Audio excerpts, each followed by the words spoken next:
YouTube live. Whoops. You missed nothing, YouTube. We just getting started. We're entering our first game of the day.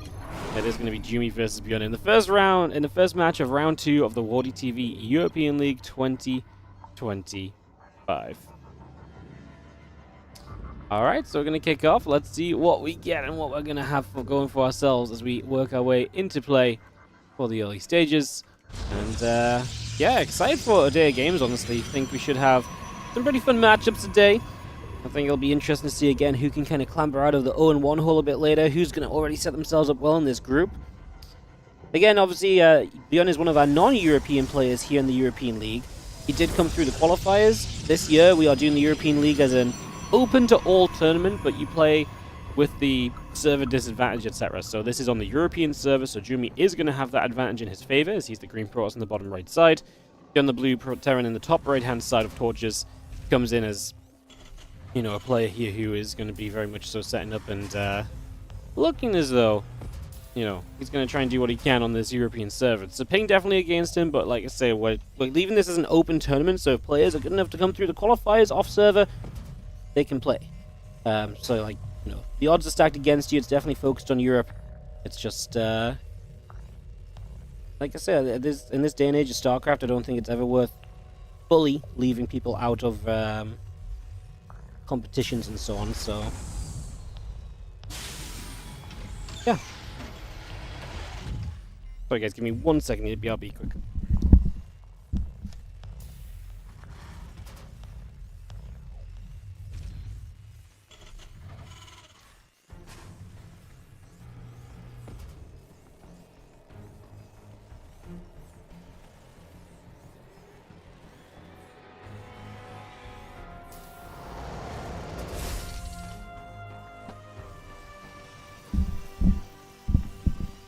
Alright, apologies as we get ourselves a Reaper on the way out.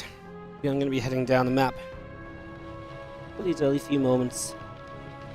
A little bit of a look-see as to what exactly is going to be going on. So, ByuN coming across. See what's going on with the Reaper. Some scouting establishing in the early stages. We'll just have the Reaper hopping down to the low ground. Adept is going to come chasing about as well. As Walkgate comes through. Another Reaper going to pop. Hellion on the way. Twilight Council on the way through as well here from Jumi. So we get all of that underway. And yeah, this Reaper is out on the map. The second Reaper coming across as well. And we have one Adept just leaving the front door. Just going to go chasing after those. A couple of Reapers in those early stages. So again, just stepping straight over for a couple of moments. And getting, yeah, a little bit of action, obviously, with Hellion on the way up as well. ByuN will have a good combo of early game units to continue to poke and pressure with. But you do want to be careful about, obviously, the potential counterattacks of your opponent and pulling back and maybe dealing with some of this pressure. So, likely a bit of back and forth here for the next few moments as the Adepts gather. Stalker comes around. The Hellion still poking in at the front as well. There's going to see the two Reapers hopping up to the high ground. Adepts are going to come across and chase. Grenade goes down but doesn't land on anything. Hellion pulling back toward the top side, just going to gather in the center. Medevac and the Cyclone. And a couple Marines continue to produce through for the moment. Two more gateways in production. We get those probes on the way up as well. So again, just a little bit of everything being added on for now. Just going to have ourselves the Blink, the Warp Gate coming through. And there's going to be a couple of Adepts still kind of taking a moment forward. I mean, they're going to shade back for safety, which is the correct thing to do because there's a Cyclone out and they would have, you know, obviously walked into a whole bundle of trouble right away there if they'd kind of continued onwards. So nice to see them shading back and keeping themselves safe. Jumi doing the right things so far, as now he can prep as well. He's seen what units there are with those Adepts, gotten them out alive, and so he has good information to work with here as ByuN arrives with the Cyclone and a few Marines. On the left-hand side, a second probe goes down already, so the Reaper Hellion showing up and doing well. No battery in this main base, and as the probes pull in to defend this, it's going to be a little bit scary as ByuN shows up. 5 probes go down. The Stalkers are in trouble here as well. 2 of those go down. I mean, this is brutal. It was going to be pulling probes back into this. 6 workers dead. A bunch of workers low HP. Reapers are now in the natural as well. And Jumi going to have a horrible start to this game as ByuN is going to unleash the harassment upon him. And he is going to go huge for the damage so far. The Hellion goes down, but hey, the 2 Reapers get out alive as well. So they're going to be healthy. They could come back in at some point. The Cyclone and 3 Marines lived from the medevac. Like, Jumi killed very little here. while losing a serious amount. 1 Hellion and 1 Marine died to 8 probes and 2 Stalkers. That is a fantastic opening for ByuN, an absolutely stellar start. And Jimmy going to be struggling into the next stage of the game from here because he's just taking way more damage than you're meant to take. And like I say, sometimes it's okay to take damage as the Protoss if you're at least getting some value in return, if you're getting some shots back the other way. But he did nothing. 1 Hellion and 1 Marine. That's like laughable amounts of units lost, you know? Yeah, ByuN has had truly an absolutely incredible start here. And we'll see what he can do to kind of expand on that right now, as these Stalkers do obviously have Blink, already losing more probes, because guess what? The Reapers are back. The benefit of having kept those alive, they're still an option for you. I mean, Jumi already gets pushed back with his Stalkers as well, so they're not going to be able to go for much. The Adepts at least will find at least 2 SCVs, so 3 SCVs in total going down. We do get some damage done there in the end. Just going to see our Stalker still gathering up. Storm on the way up, Charge on the way up. +1, that's Stimpack coming through as well. Just going to see a couple of medevacs still building on in as we continue. SCVs, Marines, and Marauders continuing by. Storm and the Charge upgrade coming up as well. We do see additional Stalkers will step into the top side of the map. Medevac already loaded up a chunk of Marines, so we're going to see those taking around the right-hand side for a couple of moments. Again, Storm and Charge still coming in. The Gateway's in production, and our Stalkers are going to sit steady here on the front door, just waiting for the chance to kind of poke away at units as they try and come across the map. You've got to expect that that will happen. A nice Stalker here spots the medevac, so Jumi is at least aware of ByuN trying to attack in this direction. The main base has a High Templar, and now a couple of units warping in to aid in that defense as well. Should actually be pretty much plenty, because you can feed back that medevac for a lot of damage as well. However, the Stalker's got to back away here as ByuN is coming up to finishing up his stim. So stim about to be done. Storm is not far from finish. I mean, again, this is a difficult game for Jumi because he just lost so much early, right? This is not complicated for ByuN at this point. It's just, have I macroed correctly? Am I coming across the map with an adequate amount of units? Yes, yes, yes. I should be able to, you know, do a lot towards kind of killing you here. The Cyclone doesn't even break, have its lock-on broken by the Blink, so it can go for a kill on the Stalkers as well, which is lovely. 2 Widow Mines burrow up on the ground. We will see the the Zealots charging down. I mean, Widow Mine's even going to get to kill a High Templar. To be fair, nice little Blink on top of the Siege Tanks. The Storms are scaring ByuN away. That was it, though. That was the entire army. And now that ByuN has any amount of units left over, it means he can just keep on fighting. You're going to see the battery helping out, though, and the High Templars. He's still showing up, trying to do a little more. The Widow Mine is lovely on the Archon, though.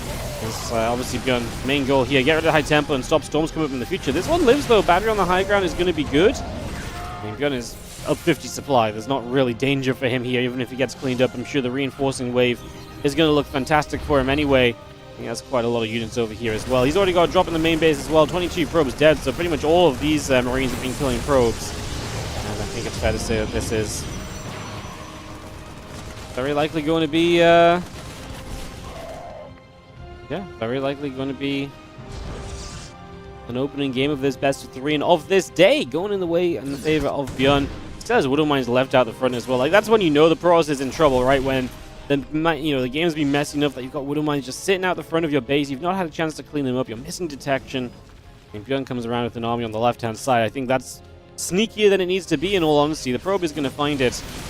Like I said, I'm not sure it makes much difference. The attack onto this third base is going to be brutal to deal with. I mean, we are going to have High Templars and Zealots now at least in position, so you can make your best attempt of defending this as Jumi.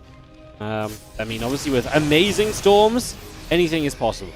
But the reality is ByuN just needs to have some minimal amount of micro, and those Storms should not be able to do enough. The first Widow Mine's actually doing really well, already hitting dead center on a bunch of Zealots. The less HP those Zealots have, the less shields they have, the easier it's going to be for that army to get chewed through as well.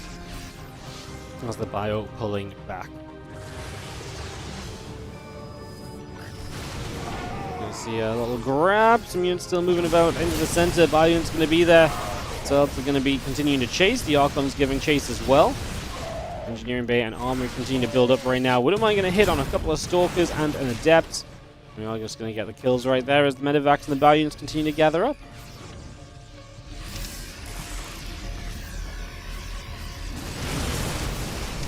Charging forward. Again, units gathering together. The Archon, the Stalkers getting some shots off. Widow Mine's going to go bang bang. Couple of Zealots getting hit. Storm comes down. One High Templar going down there. The rest of these units still fighting. I mean, Jumi doesn't have enough. At the end of the day, we saw this one coming. This opening was so brutally favored to ByuN. And that is going to be our game number 1. So first game wraps up.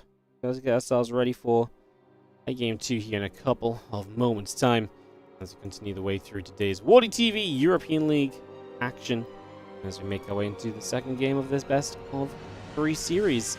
Again, we've got 6 best of 3s in total for you guys today, so I'll be here probably about 3 to 4 hours, hopefully. It's going to be the hope. So, yeah, very exciting.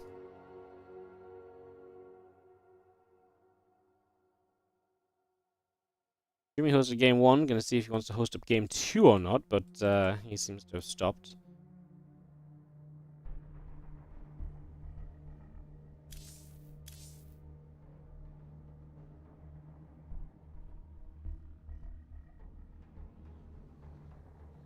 Second map should be less fantasy, apparently.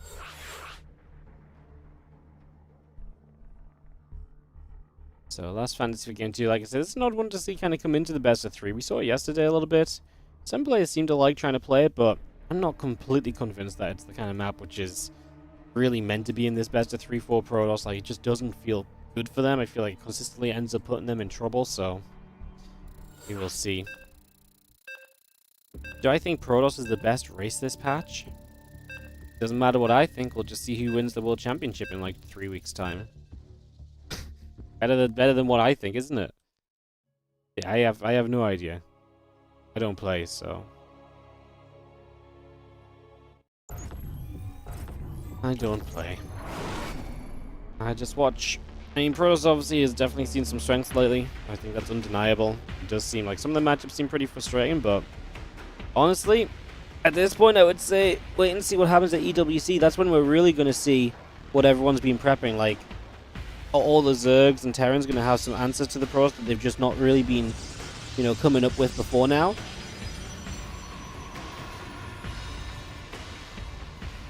Sounds crazy, but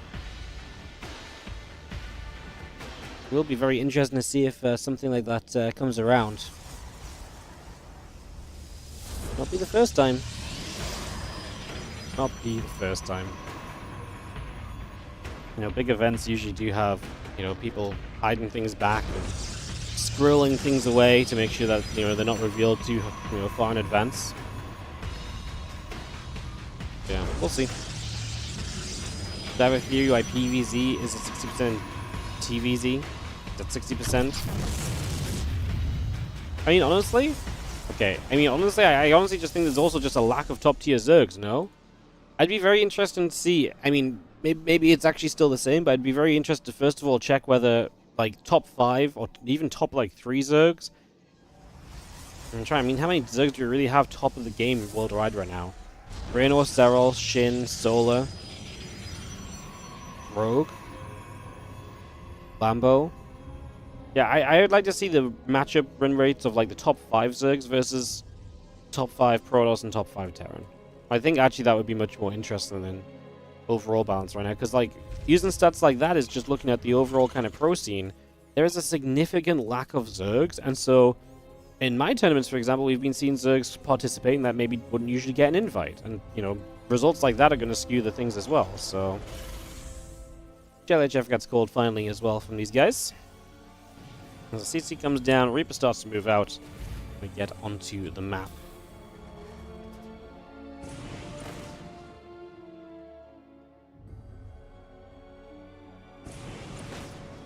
At the end of the day, we'll see how EWC goes. I'm pretty sure we'll probably get a patch post EWC, to be honest. So at this point, it's not worth continuing to complain about. Does it mean that Zerg needs to be more fun to play? I don't think at this stage of StarCraft 2's life cycle it's going to matter what you do to a race. The people who already play those races are already playing those races, you know?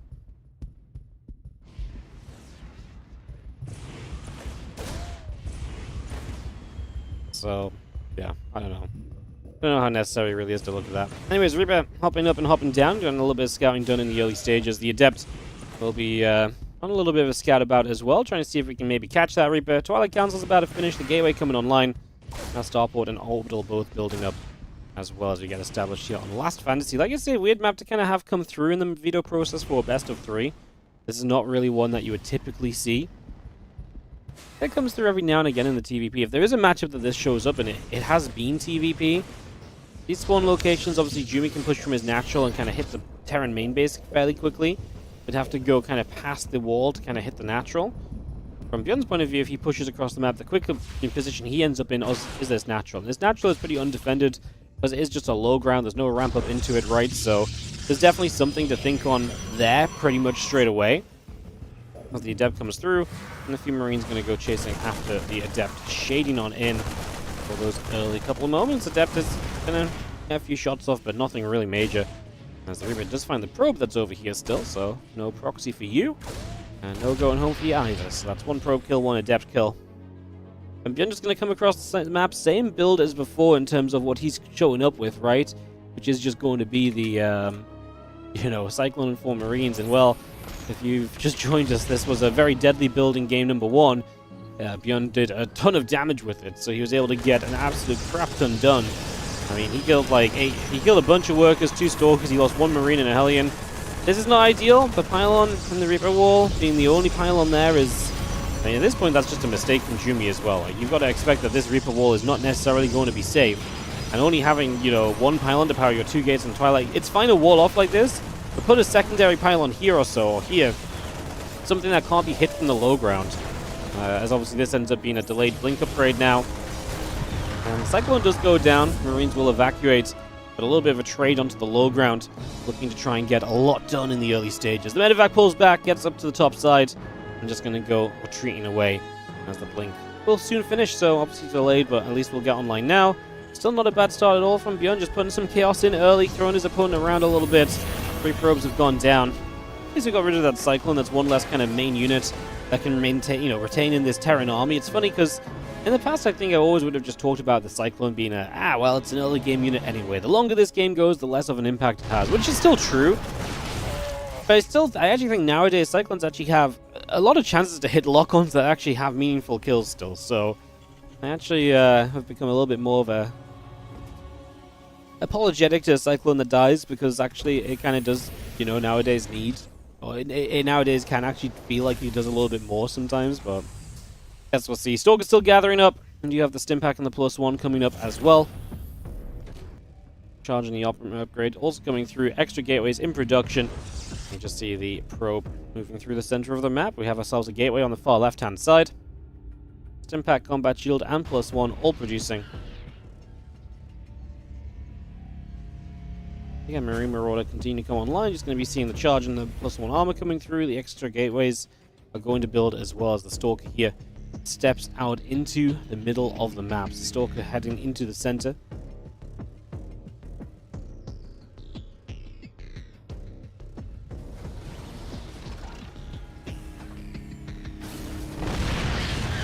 Big tank shot, going to hit a few Stalkers already. Bio going to be coming through, and the Stalkers will get turned. I mean, obviously not going to be able to do too much here, but their goal is to pick away at a couple of units if ByuN starts to push. That's got to be Jumi's kind of main focus in these next few moments. The tank's going to unsiege. ByuN is absolutely getting those upgrades. He's going to be ready to go shortly. Tank to siege again. Nice in and out to get ourselves a quick little Marine. We have the gateway right here too, so Jumi's really looking to kind of maintain kind of presence at the front doorstep. Really keep the pressure up. He wants to get a tank. He's going to get a half volley off. It's okay. We get some damage done. Nothing too crazy though. Bio gathering. Stalker's going to step up. One Stalker goes down. The Marine's still shooting. The Marine Marauder medevac coming about. The +1 attack coming through. Extra barracks coming in.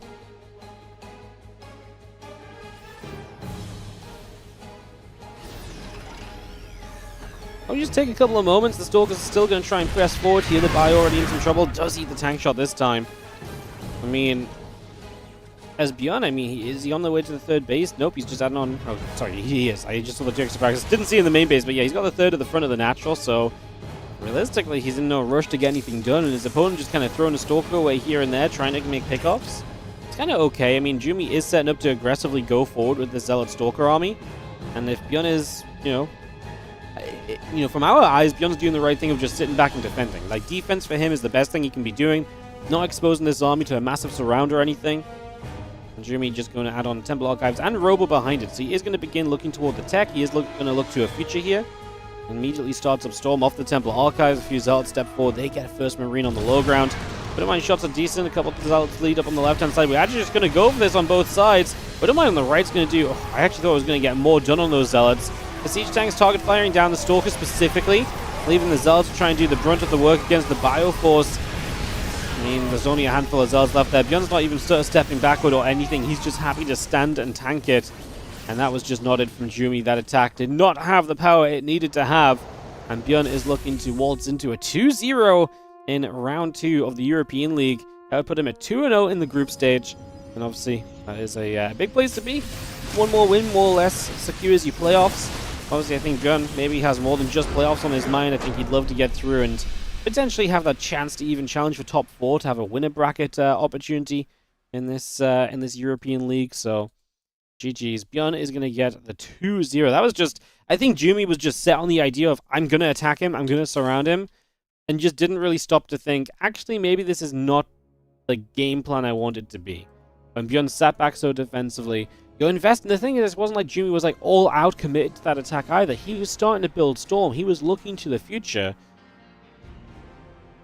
Like, if you're going to commit to that attack, then make every possible unit you can. Don't build a bunch of tech structures and start a tech upgrade and so on, only to then back away from it, right? Can become a little bit challenging in that scenario. GG's, and that's going to round us out for the opening series of today. Up next, we're going to get MaxPax and Mana going up against one another as we continue to have players who are 1-0 in the Swiss group stage. Again, this is a Swiss group stage, guys, so every round you play against somebody who has the same score as you. So when I say the 1-0 players, they are the guys that won their round 1 matchup. Their scoreline in the group is 1-0. They're going to be playing against each other, and 0 and 1 players will also play against each other. So ByuN now moves on to being 2-0, and Jumi falls down to being 1-1. And up next we have, again, more of the 1-0 matches as MaxPax versus Mana will be on the board in just a couple moments. Just get that ready to go. And just throw some ads up while we get some vetoes started.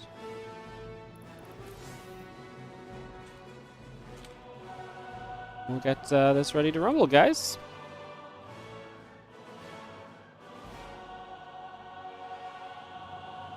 Perfecto. Alright, a little bit of PvP. Mana messaged me this morning. He's like, wow.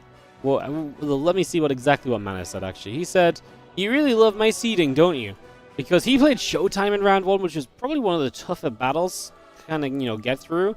You get to the 1-0 after taking out Showtime, and boom, you get hit by MaxPax. I was like, look, mates, other people have the same issue. Baby Marine played MaxPax round 1. He lost. Hey, you got probably the toughest opponent. It's only up from here. Boom. Baby Marine has to play Showtime in the second round while being 0-1. So, a little bit rough for him. As, yeah, we're going to go into MaxPax Mana. Players are here. So we should not be too long before getting on into this.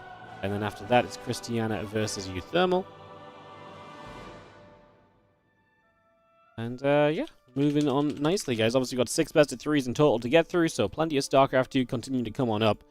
And, yeah, just hoping everyone is here today, because obviously these matches weren't known until, I think it was 16 hours ago, so, had to get the schedule up and send the messages out to the players very quickly and so on.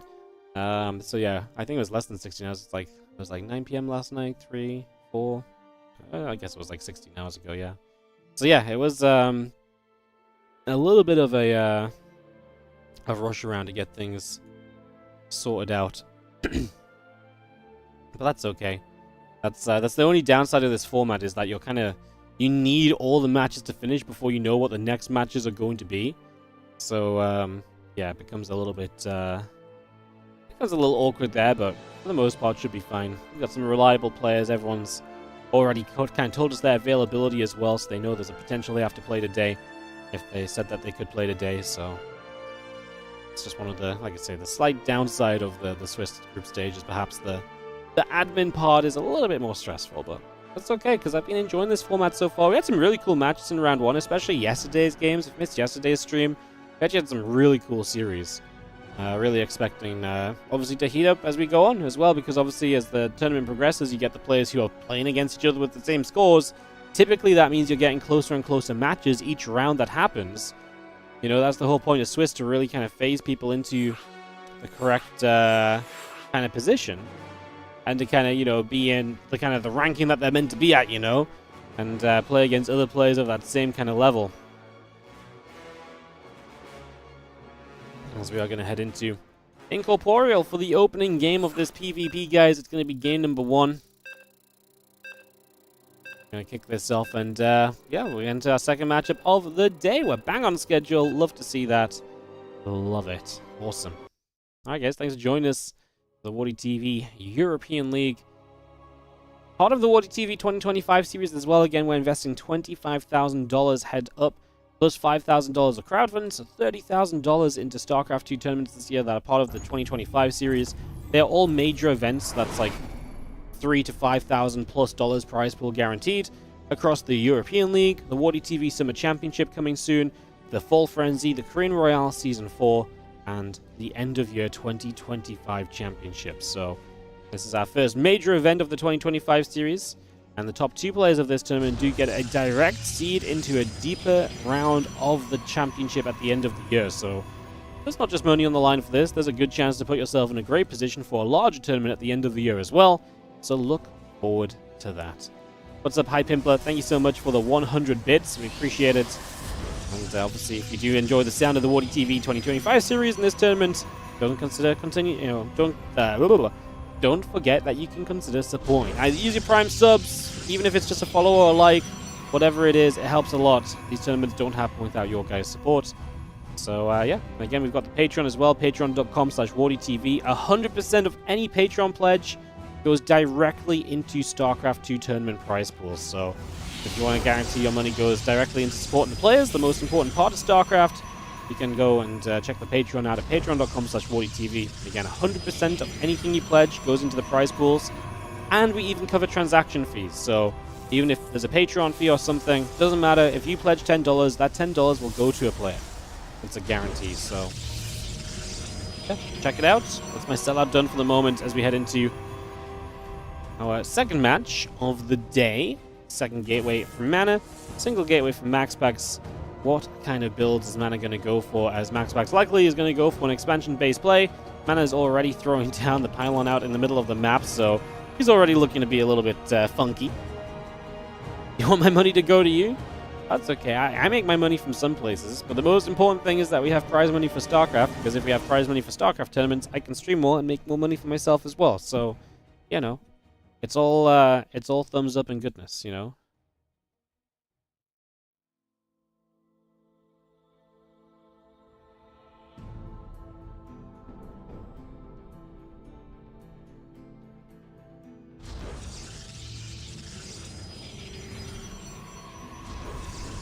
Open the gateway coming about. Next coming down, so it's going to be the Robo from Mana. Interesting little build then, as MaxPax going to get a heads up on it straight away. So you're immediately going to know that there's going to be a Robo and a gate. There's obviously the potential to build an Immortal from that forward Robo. It could just be a Prism and a whole bunch of Stalkers as well. We'll see what the choice will be.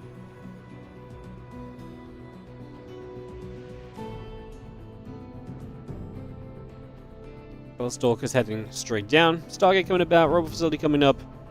And get into position here as Mana looks to up the ante a little bit. What's the most efficient way to support you? Like, honestly, that super depends on what you like doing. If you want to support regularly, subscribing on Twitch is very cool. Patreon is great if you specifically want it to go toward the tournaments. You just want to make a one-off kind of bit of support. A donation on the Twitch is probably the most efficient. But honestly, they all have their ups and downs, and the numbers kind of come out pretty close no matter what. So I always say just support in whichever way is best for you. You know, whether that's, you know, getting yourself a Twitch sub so you go, you know, get to watch ad-free and so on. Whether it's just a one-off donation. Whatever you like to do is best, basically, TLDR. There's no better point of view from my point of view. There's no better method from my point of view overall. Anyways, getting over my stumbling to words as our Stalkers trying to attack a battery in the main base, but they're going to have to pull back pretty quickly. I mean, Mana is going to build an Immortal behind this. You'll have a little bit more firepower. Oh, we build Phoenix. Oh, wow. Phoenix in general here from MaxPax is wild. So he's going to be able to put some pressure onto the Prism. This means he has, like, no fighting units. Mana's just going to say, yeah, Mana's just going to have no respect for this, or at least I don't think he should, and he kind of doesn't. The force fields were kind of nice. They did slow Mana's approach down a little bit. So that's pretty neat.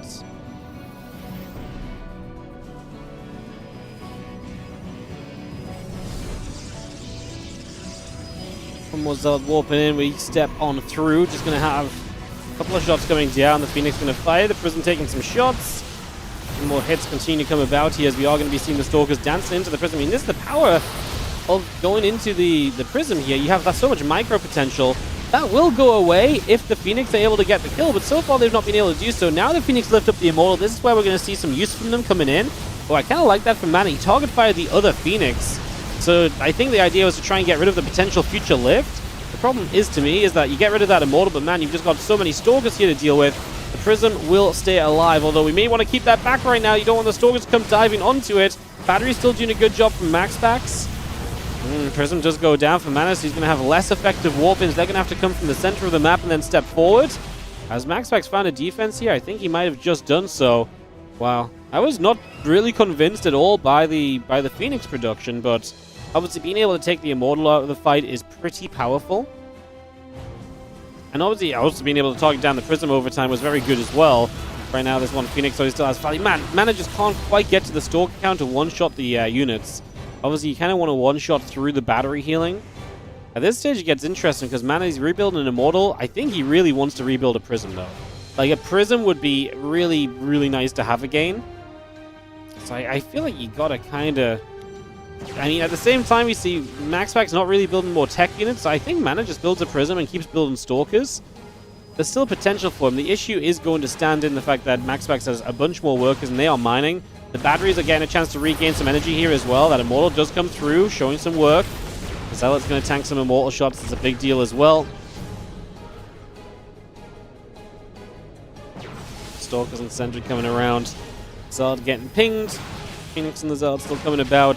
It's going to go back and forth for the moment. Is the couple extra Stalkers and Sentry coming through. Phoenix lifts off the Immortal for a couple of moments. It's going to get saved, though. That's a nice pickup from the Prism. We target down the Phoenix X. So it can't stay lifted. New Phoenix, though, that's going to look for the lift-off once again.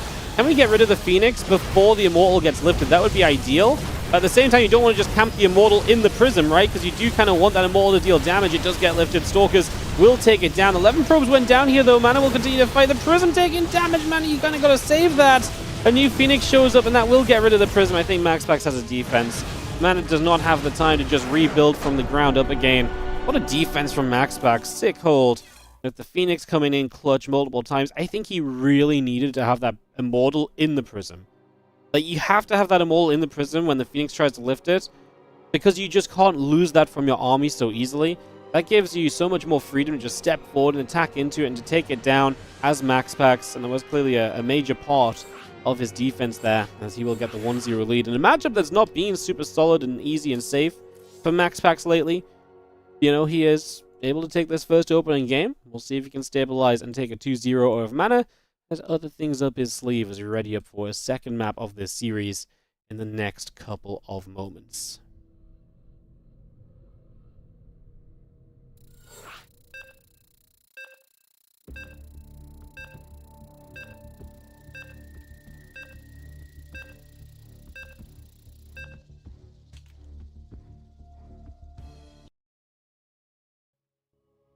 I mean, I think the Phoenix was just a hallucination. No, he knew straight away because it hit the Prism before he even lifted the Immortal. It hit the Prism and did real damage to the Prism when he was starting up for the first kind of phase of the fight. I actually wonder if Mana could have done a better job of keeping the Prism alive. I actually really think the Prism initially could have stayed alive a little longer, and I think the second Prism had a good chance of being saved a little bit too, so... Yeah, I think, I think you redo that, and I think Mana adjusts a little bit and has a little bit of a cleaner defense, to be honest. Very interesting, though. I mean, MaxPax is getting the scout straight away and just opting for the Phoenix, like I say. It's not the usual defense. We're so used to seeing the Void Ray, but in this case, it worked perfectly. The ability to chase the Prism, the ability to lift the Immortal. We also saw Phoenix lifting a Stalker or two at certain points, which definitely helped as well. So also very cool. As we have a Chrono Boost on the Nexus of Mana. In the top right corner, he's in the blue. Taking on the red Protoss in the bottom left-hand side. It is going to be MaxPax. He got many worker kills, was pretty good. I mean, Mana did kill a bunch of workers, but only after he's on one base. You know, he's on one base, he kills a bunch of workers against a two-base player. MaxPax can lose those workers. He pulls them in knowing he can lose them because he is super aware of the fact that Mana is committed to the attack, right? So he's allowed to lose 10 workers. It's still equal economy, and he's got 2 bases to rebuild from. So, you know, MaxPax is aware that essentially workers are just a trade out for him at that point. It's absolutely fine for him to lose 10 or more in the trades, as long as it's keeping his army alive, which is exactly what he did. And he didn't pull them into every fight either. He pulled them in when he really needed them, which obviously makes a big difference too. Really getting big impact from it. I like that a lot. It's once again double gate for Mana, single gate of MaxPax. We'll see what that develops into here over the next few moments.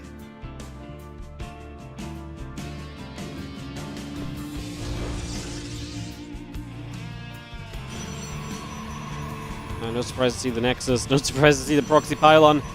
Everything is starting as similar to the last game, and again, that's just the expectation. We know MaxPax likes to one-gate expand.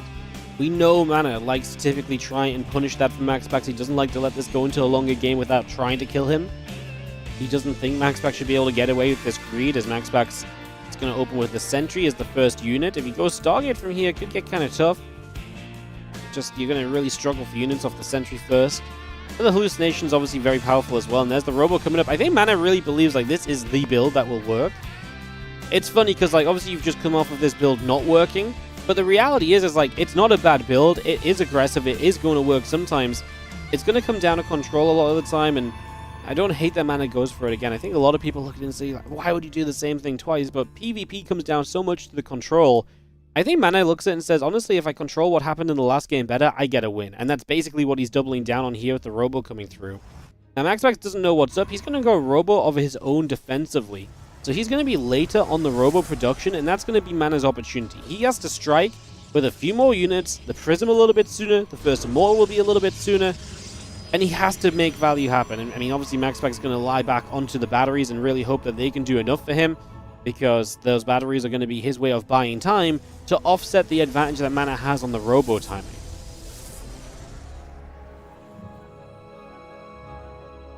So let's see what we do. When Prism shows up, it's going to head toward the main base initially. Mana about to get his Warp Gate, so Warping will be available shortly. I like the low ground pylon. I wonder if he's going to build a battery or two there. Robo going to finish from MaxPax in a moment. I'm just wondering if Mana's going to get an Immortal going. MaxPax gets one started straight away. Obviously makes sense. Defensive unit going to do a lot for you. As Mana just looks for a pylon here initially. Wouldn't supply block MaxPax, but we're bringing close to one, so it's still worth getting, right? It's a free grab for the moment. What's fun about this fight in this main base is that there's no batteries, right? So if there's no batteries in this main base yet, there's one on the way. The big part of this is going to be the fact that obviously you can just keep on fighting, keep on trading. Your opponent's not getting that ever-ending, never-ending healing going.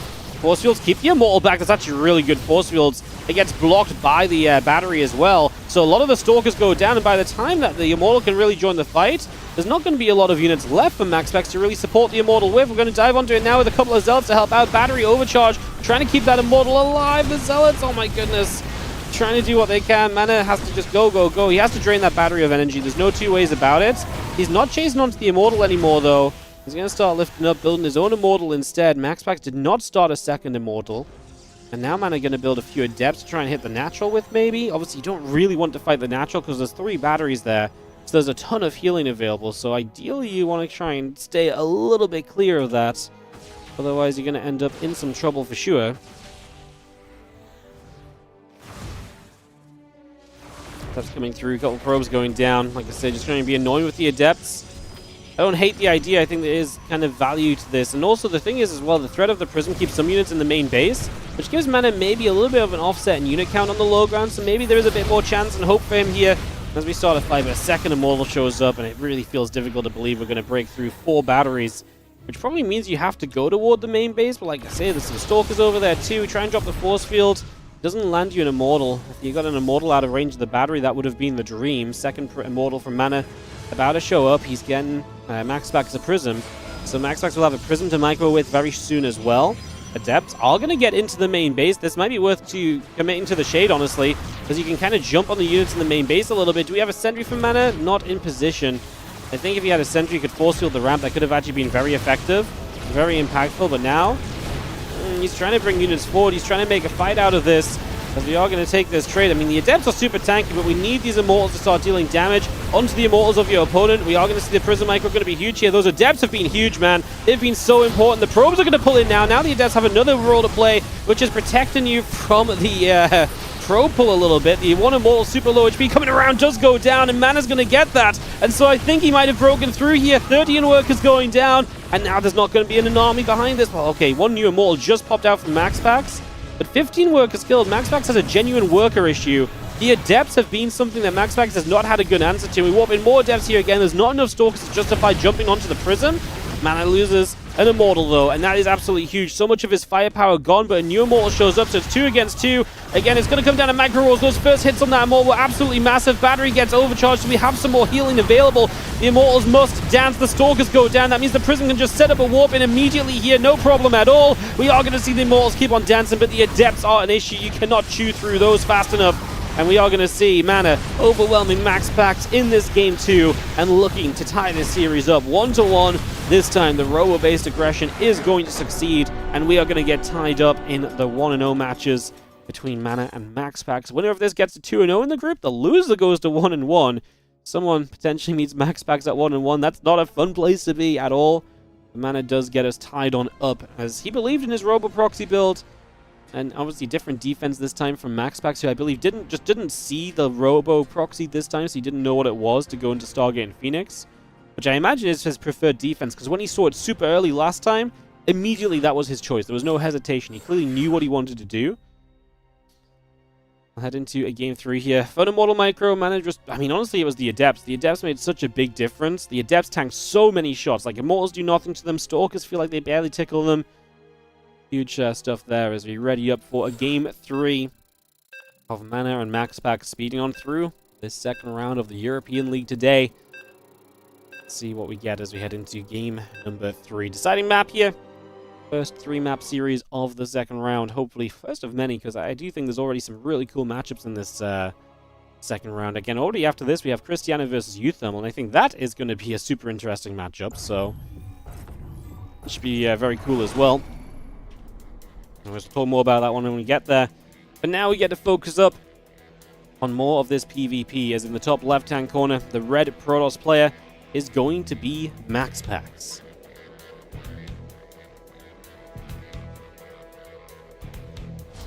Bottom left, our blue Protoss player is going to be Team Liquid's Mana. And if Mana wins this, then what a run he's already had. He beat Showtime yesterday 2-1. Now here up against MaxPax. If he beat MaxPax to get to 2-0 in this group stage, that really would be very sick for Mana. Again, playoffs is top 12. Usually 3 wins is going to be good enough to get you there. But top 4 start in the winner bracket of the playoffs. So there's actually a huge amount of value. There's a huge amount of value to kind of, you know, winning early and keeping on winning, because it's not just about making playoffs. You can get to the winner bracket, you get 2 lives, right? Which is incredible. It's very overpowered, believe it or not. So yeah, there's definitely a kind of a factor there as well. There's a probe. Comes down to the bottom left. A couple gates coming up. Probes on the way. Simulator and the pylon coming through as well.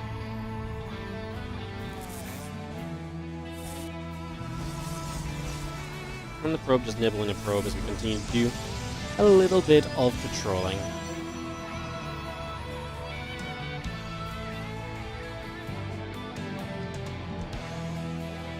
Well,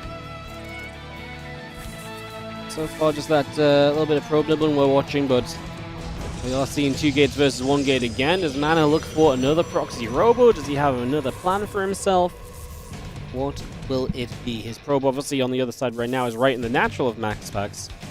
I mean, he doesn't have a pylon coming up, right? So he's not going to build anything immediately off the gateway of the Cybercore finishing. He'll just go into 2 Stalkers or so. Or Stalkers, you know, double Sentry, I was going to say. Or double Adept, that works as well. Double Adept means he's going to have a lot of gas left over. Immediate Stargate out of MaxPax. Zealot Adept Stargate. So no Sentry from him, no hallucination. Mana just going to go for the 1-base Twilight Council. Ooh. If he just goes like 4-gate Blink, you know, off 1 base, but like it doesn't need to be proxied early. MaxPax will see what's going on because he is going to go into the Stargate. Whatever Stargate unit he builds will get to scout the Twilight Council. There's no way you deny that from getting into the main, most likely. Especially when you've opened double Adepts, you're not even going to have that much kind of, you know, initial anti-air off your first units. Maybe if it was double Stalker, there'd be a chance to turn that around.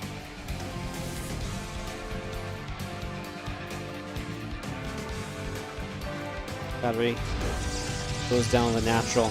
Both players will expand. There's not going to be some kind of one base here from Mana. That doesn't mean he doesn't have to be aggressive, right? You can expand and then still just turn this into, you know, you can expand right now and then eventually just be like, oh, you know what? I'm still committing with, like, the Twilight Council play. So we'll see as I think Mana is looking around with an Adept. Finally comes back and starts up that Blink. That was a little bit late. Could have started a little sooner for sure. And the Oracle starts to go across the map. What defense do we have? Battery on the way up. That's not going to be ready in time. Mana needs to warp in 2 Stalkers, like, right now. So Oracle's about to arrive. Battery's only half done. We need the Stalker warp in. So Oracle's going to get a chunk of probes to begin with. There's the Stalkers, but... okay, bad play from MaxPax. He's actually going to be busy, I think, dealing with the Adepts on the other side, so he did not target fire the workers. Mana only loses 4 probes while he kills a couple. That actually could have been much worse for Mana. I mean, he should have lost more workers there for sure. The Stalker going, like, losing its shields to an Oracle. That's like 3 workers or something, so... it's kind of a big deal as the Nexus goes down the natural.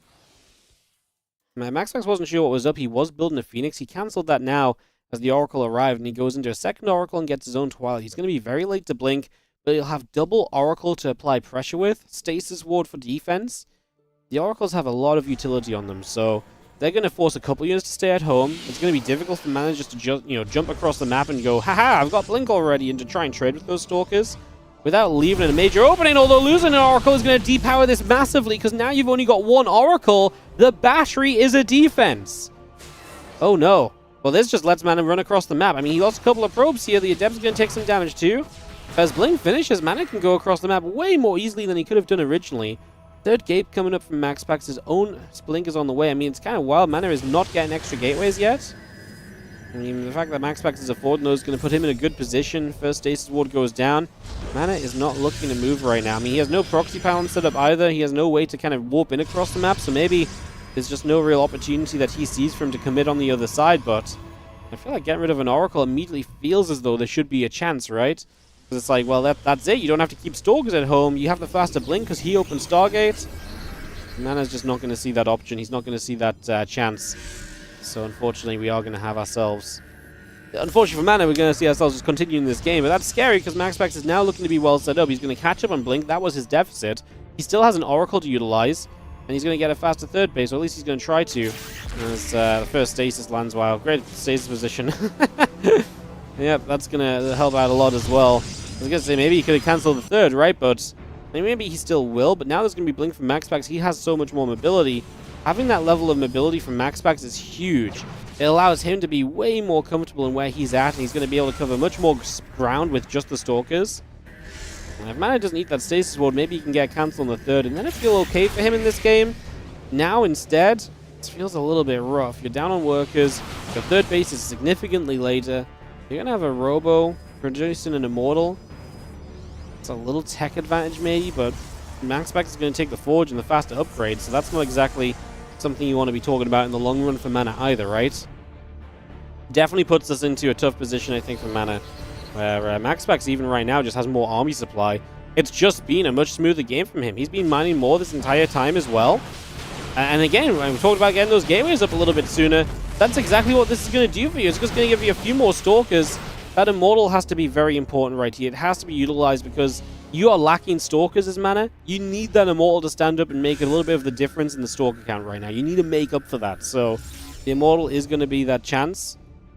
And maybe it is good enough. Obviously, again, we're still playing this just slow eco growth for Mana, though.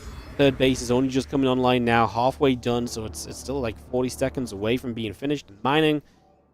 Mana is going to be playing from a deficit here in this Game 3 of the series. Stalkers head down. We're not going to have a chance to move in toward the natural. A couple of Stalkers in the center is going to be here. Maul's going to start firing away. A couple of Stalkers getting pushed back. Maul's putting some work in. Stalkers taking some big hits. We continue to blink away for the moment. Again, the extra couple of gates and probes coming through as well. So just bringing all of those up. Prism's on the way by.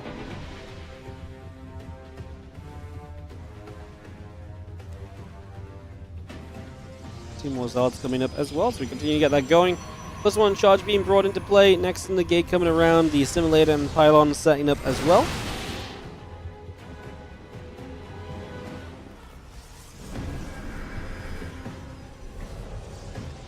I mean, at this point, MaxPax just takes a faster fourth base. He's just expanding into more of an advantage for the later stages of this game. That supply is slowly creeping to be more and more advantageous as well. It's now like a 20 supply gap, where it was like a 5 to 10 supply gap before. And Mana is actually on the map a little here, so might be a little complication as a fight could break out.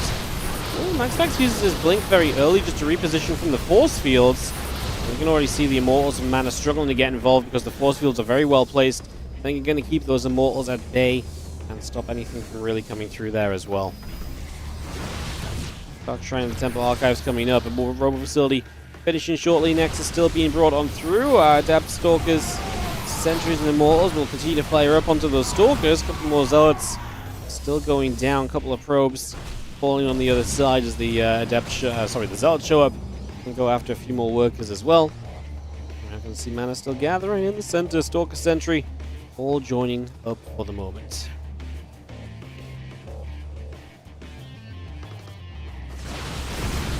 Stalker's already stepping by. Stalker's blinking again. Sentry falls. Dark Shrine not far from being done for MaxPax, so he's going to have another tool to kind of harass Mana with. And I mean, Mana actually takes an army supply lead for a moment, but I really feel like DTs are going to become a problem for him. Does he have an observer? No. So that doesn't bode well. Even a defensive DT on this army, obviously, right, could do a lot, but better just have DTs across the map. Mana pretty much has to commit to the fight, but boy, does he need detection. These aren't even DTs, sorry, they're just Zealots. Well, he actually just morphed in the Archon with the first DTs here. We're going to see the Prism pulling back. You got it. I mean, Mana's just got to go. 20 army supply lead, down an upgrade. He just has to send it. Like, you can see the worker damage being done. He's not turning back home. He's not looking to defend against the Zealots. This is just full commitment mode for Mana, but it's hard to believe, especially because a couple of Archons are going to provide a lot of splash against his Zealots. That takes away a lot of the buffer at the front lines, and MaxPax is going to take game 3. He's just been kind of ahead the whole time in this game. And his initial investments did not really take him to where he needed to be. GG. That is going to be our PvP rounded out just like that. Alright guys, it's going to be a GG, and we're going to be 2 out of 6 matchups down for the day.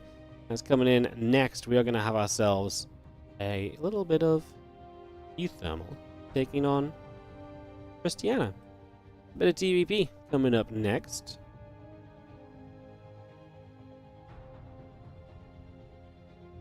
Get that underway in a second, guys. We'll just run some ads because we've got to get the videos going, so we'll get that started up.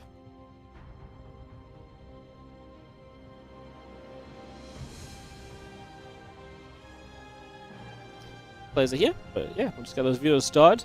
So it's going to be UThermal versus Christiana, and then following that, we do have a couple more matchups coming down the line for you still. Young Yakov versus Geralt actually could be a banger. I always feel like every time they play some nice long games.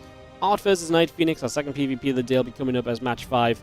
And we'll have Nikaract versus Hydra to close out the day. Again, the second half of the matchups today are going to be the players who are at 0-1 in the 0-1 in the group so far. Right now, we're going to have one more 1-0 matchup. UThermal coming through successfully against Fiant in the first round, and Christiana coming through in a pretty close series against Sebesdas. So that's where all of that turns into and how all of that now goes. As we have Maganatha and Torches initially vetoed. UThermal's been looking good lately. Christiana's a difficult opponent, though. Be interesting to see what the choice will be. I mean, he may not even play Terran. He could also pick Protoss here. His PvP actually looked pretty scary at Home Story Cup. Nelly had some good wins with that against the Koreans, so there is a little bit of a possibility there for sure. That is perhaps a pathway we could take.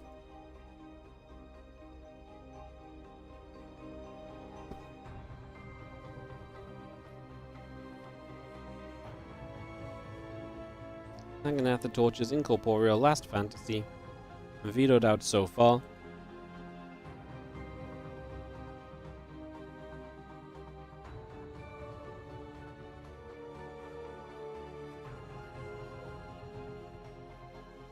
Persephone.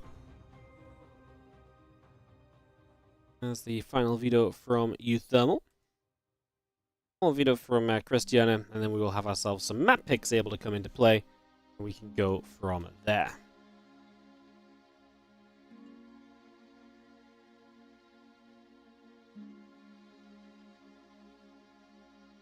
Ultra Love going to be the final veto. And this is with Tokamak, leaves us with Ultra Love, and it leaves us with ley lines, I believe. So, pretty standardized collection of maps.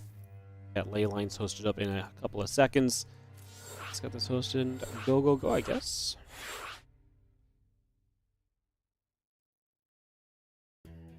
Drop the lobby link down. I'm hoping for a bit of a longer game, to be honest. For some damage. I don't know, because UThermal can be pretty sneaky and pretty aggressive, but, oh no, Ultra Love got veto. Wait, what's left? Ley lines, Tokamak, and Pylon. Perfect.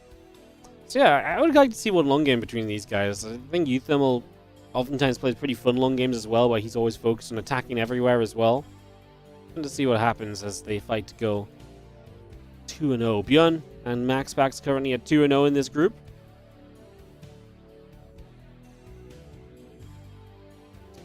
Versus Christiana. Waiting for UThermal to give us the same go-ahead. Ready GLHF, and we can kick off into game 3 for the day, or series 3 of the day. UThermal versus Christiana, Terran versus Protoss. Action continuing right here in the WardiTV European League, our first stop of the WardiTV 2025 series. Again, 2 players will qualify directly into the WardiTV 2025 Championship out of the European League. A lot of the other players will gain points as they go through the tournament as well. And even just winning the match gets you some WardiTV points. And that's going to be big, because it's going to allow you to have a chance of qualifying through for that 2025 championship as well. There will be some invites based from points. There will be some qualifiers only for players that have points.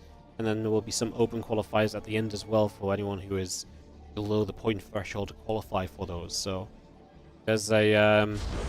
yeah, there's going to be like a process. It's going to be... I actually think it's going to be pretty fun. The championship this year, the WardiTV 2025 is what we call it. We skipped out on last year's end-of-year championship, but coming back strong this year, hoping for a $10,000 prize pool. That's the goal, but we'll have to touch base on that. We might have to knock it down a couple thousand just to make sure we're nice and secure on the money. Just making sure we're not spending too much. Just depends how the streams go and how the rest of this year goes in general, to be honest. So, with all of that said, we have ourselves, in the bottom left side, the red Protoss player Christiana, and he takes on the blue Terran YouTuber in the top right, Remarkable, also known as UThermal. What do I play in my free time? I am a man of very simple things. I play old school RuneScape, and that's pretty much it. I don't really play games much anymore myself, actually. I really play RuneScape, and that's about it. I had a Marvel Rivals phase like a few months ago. I got over that, and yeah, now it's kind of just me and my RuneScape and watching StarCraft. That's about it. That's about it, says our barracks. Starts with a Marine here, so we'll get that underway. ByuN Mana versus MaxPax. MaxPax grabbed that one 2-1. And unfortunately, yeah, tough draw for Mana. I think it's fairly obvious, right? Like, definitely a bit of a tough position to be in. You just have the command center coming down, the factory building up. So it was factory before CC. It gives you a little bit more aggressive options, but it's only a single gas as well. So it's not like you're double gas harassing. You're just going to do a single gas, factory before expanding. It's a little bit of an odd build from UThermal, right? I feel like it's very rare you go factory and then CC, but you still have the single gas. Usually you just say, hey, let's get the double gas up and really build units up. It's because he kind of skipped the Reaper, you know, so he has no Reaper, he has no Reaper Scouts, but he will now have a couple of Hellions already on the way through, but no Starport either, so it's not like he's going to set up for a Hellion drop. He's going to be seeing a bunch of Hellions being built up for the moment. Kept heading over. Twilight Council halfway done. To continue to settle down. Just going to be seeing the Adept coming through. The Marine going to get chased. You made a group buy-in with your IRL partner early this year? Hell yeah. Oh, that's fun. I think that's like Group Iron Man's really sick, actually. Stuff like that. Anyway, Starport coming through. Take a couple moments to settle down.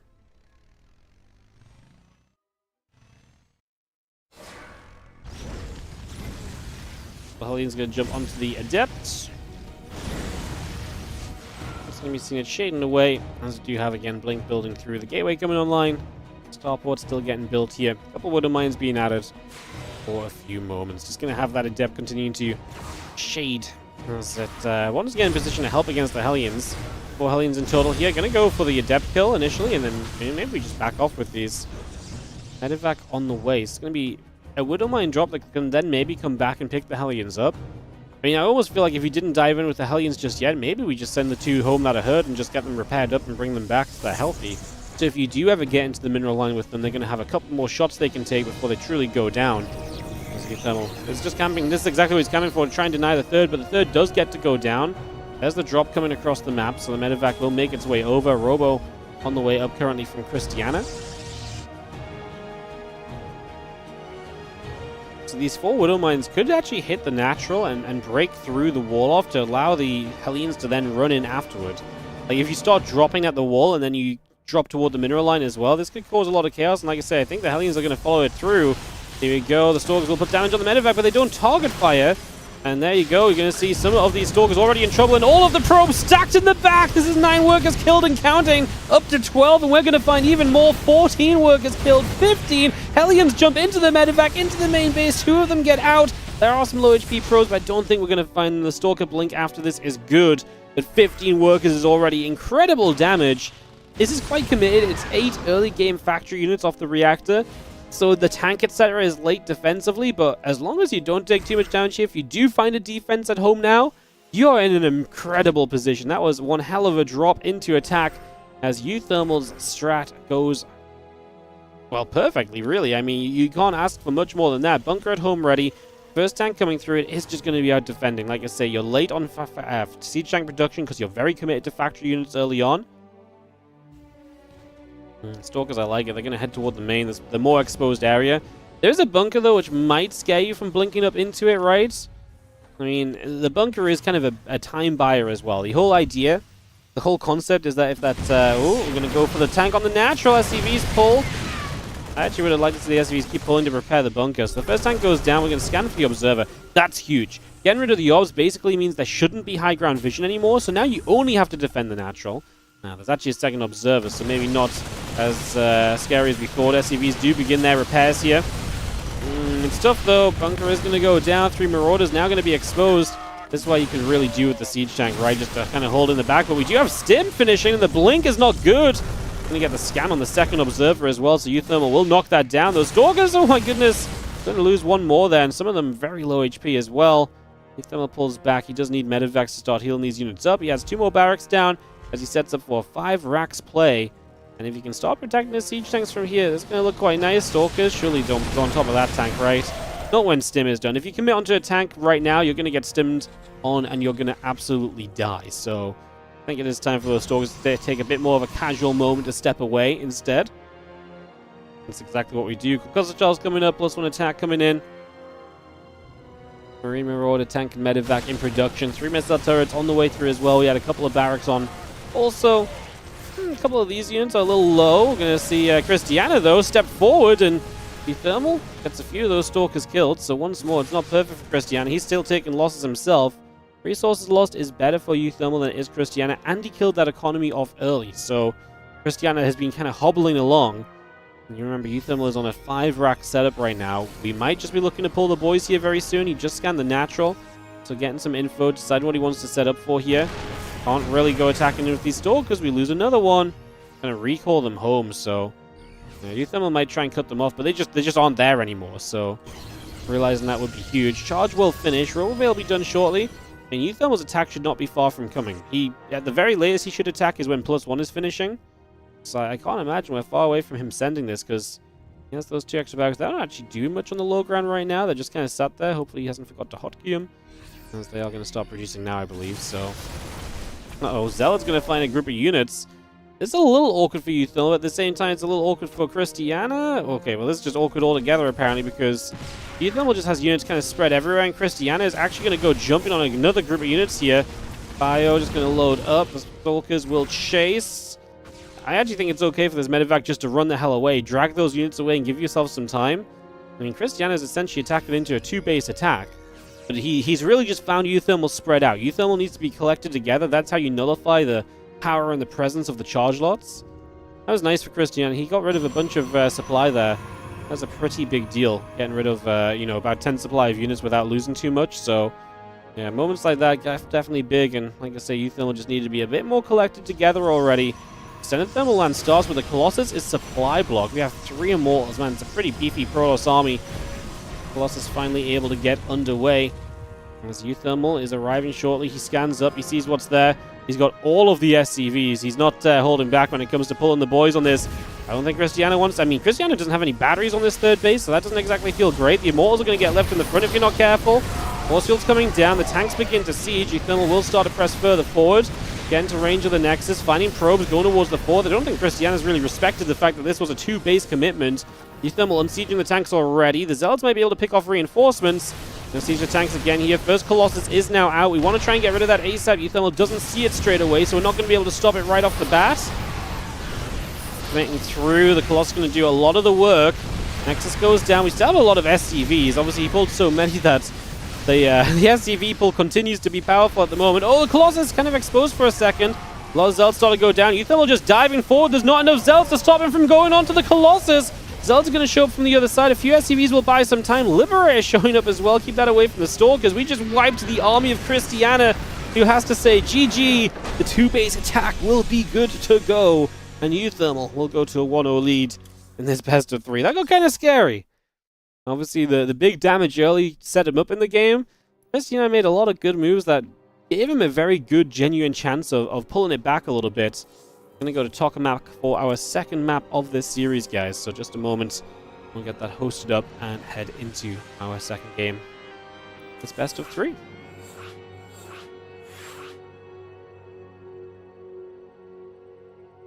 Whew. I thought Cristiano was on his way to a defense in a way. Like, I really felt like it was meant to be like...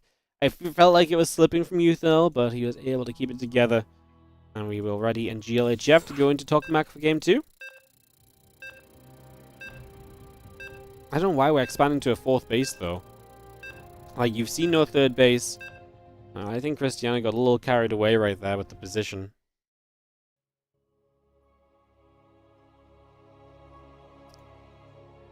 Alright, we're going to take a moment, and we are on the loading screen into game number 2 of this best of 3. In the top right-hand side, winning our hearts and the first game with the SCV pull. And honestly, just a cool build initially to get in there and get some real damage done. It is going to be UThermal. He's at a 1-0 advantage in the best of 3. Kind of well. UThermal gets to 2-0 in this group. That would be pretty sick for him. He's going to start proxy racks, and so we better get to the intro on the other side of the map with the blue Protoss player, Cristiano.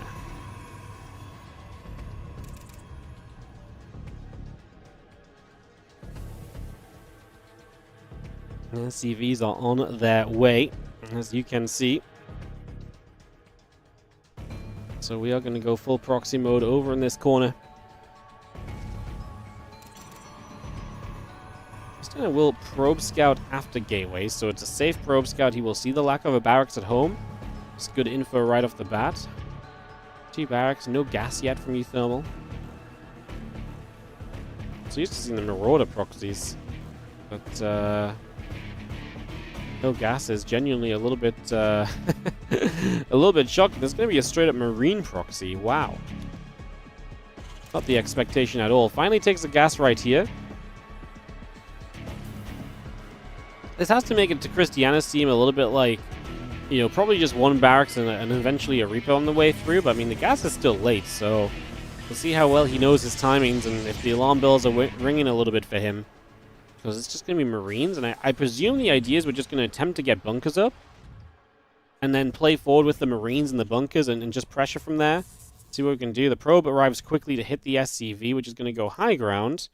I was going to say, if you high ground, if you got like a bunker here, that'd be huge. But the Zealot is out, and obviously you have to try and deal with the Zealot with the Marines right now, so they're going to start showing up. Probe took us a little bit of damage. Now the Zealot takes the first couple shots with its shields. Obviously no high ground vision. Cristiano does not respect this, so he just puts the Nexus down. Yeah, okay. Double bunker. That's going to be a wall off. So now the Zealot can't get to the other side. That makes this a whole lot more awkward. And there's now more probes are going to pull it as well. 3 Marines, and they're desperate to get on top of the Zealot, it seems. They're really looking to try and target that. See, now you're going to lose probes to 2 volleys of Marine fire, so it becomes a little scarier. The Zealot needs to be careful, kind of needs to stick with the probes, otherwise you get into trouble.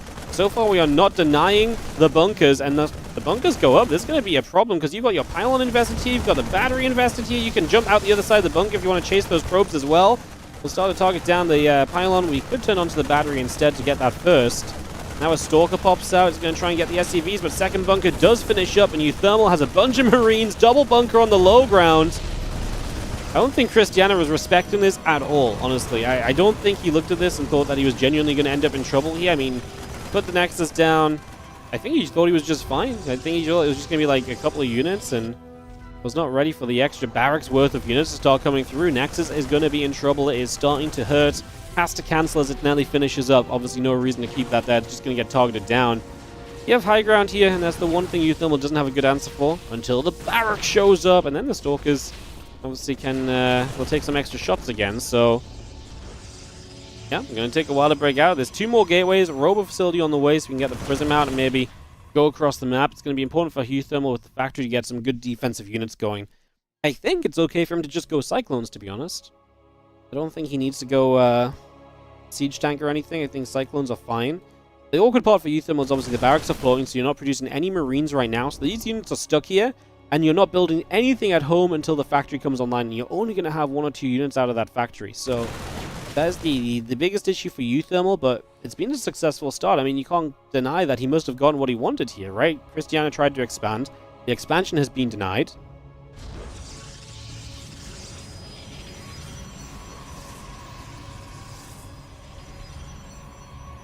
Starport will finish in a few moments.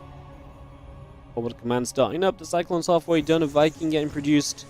Prism and the Sentry on the way out as well. Just going to see the battery and the pylon continue to move on through for the moment. Stalkers are going to get into that Prism. We begin to go across the map. Oh, the probe is going to be there as well. So we're going to go probe on the low ground so we can Nexus on the third. I imagine, I guess. Or is there another plan? Looks like we are just going to maybe Nexus elsewhere as the Stalkers go across the other side. I mean, what did we build in the end here? We have a Viking popping, we have a Cyclone. I mean, this is good because he's got anti-Prism units, right? So if you can zone the Prism, then yeah, you're good.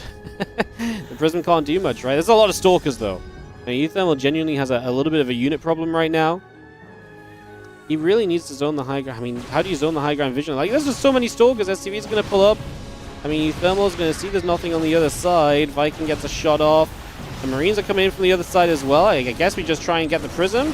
Marine's going to try and target it down. It runs. The Viking is chasing the Prism as well. Prism goes down. Obviously, UThermal can give up some SCVs here maybe because he has got an extra expansion already. Tank in position. And without the Prism there, that is going to turn into a defense. 8 SCVs go down.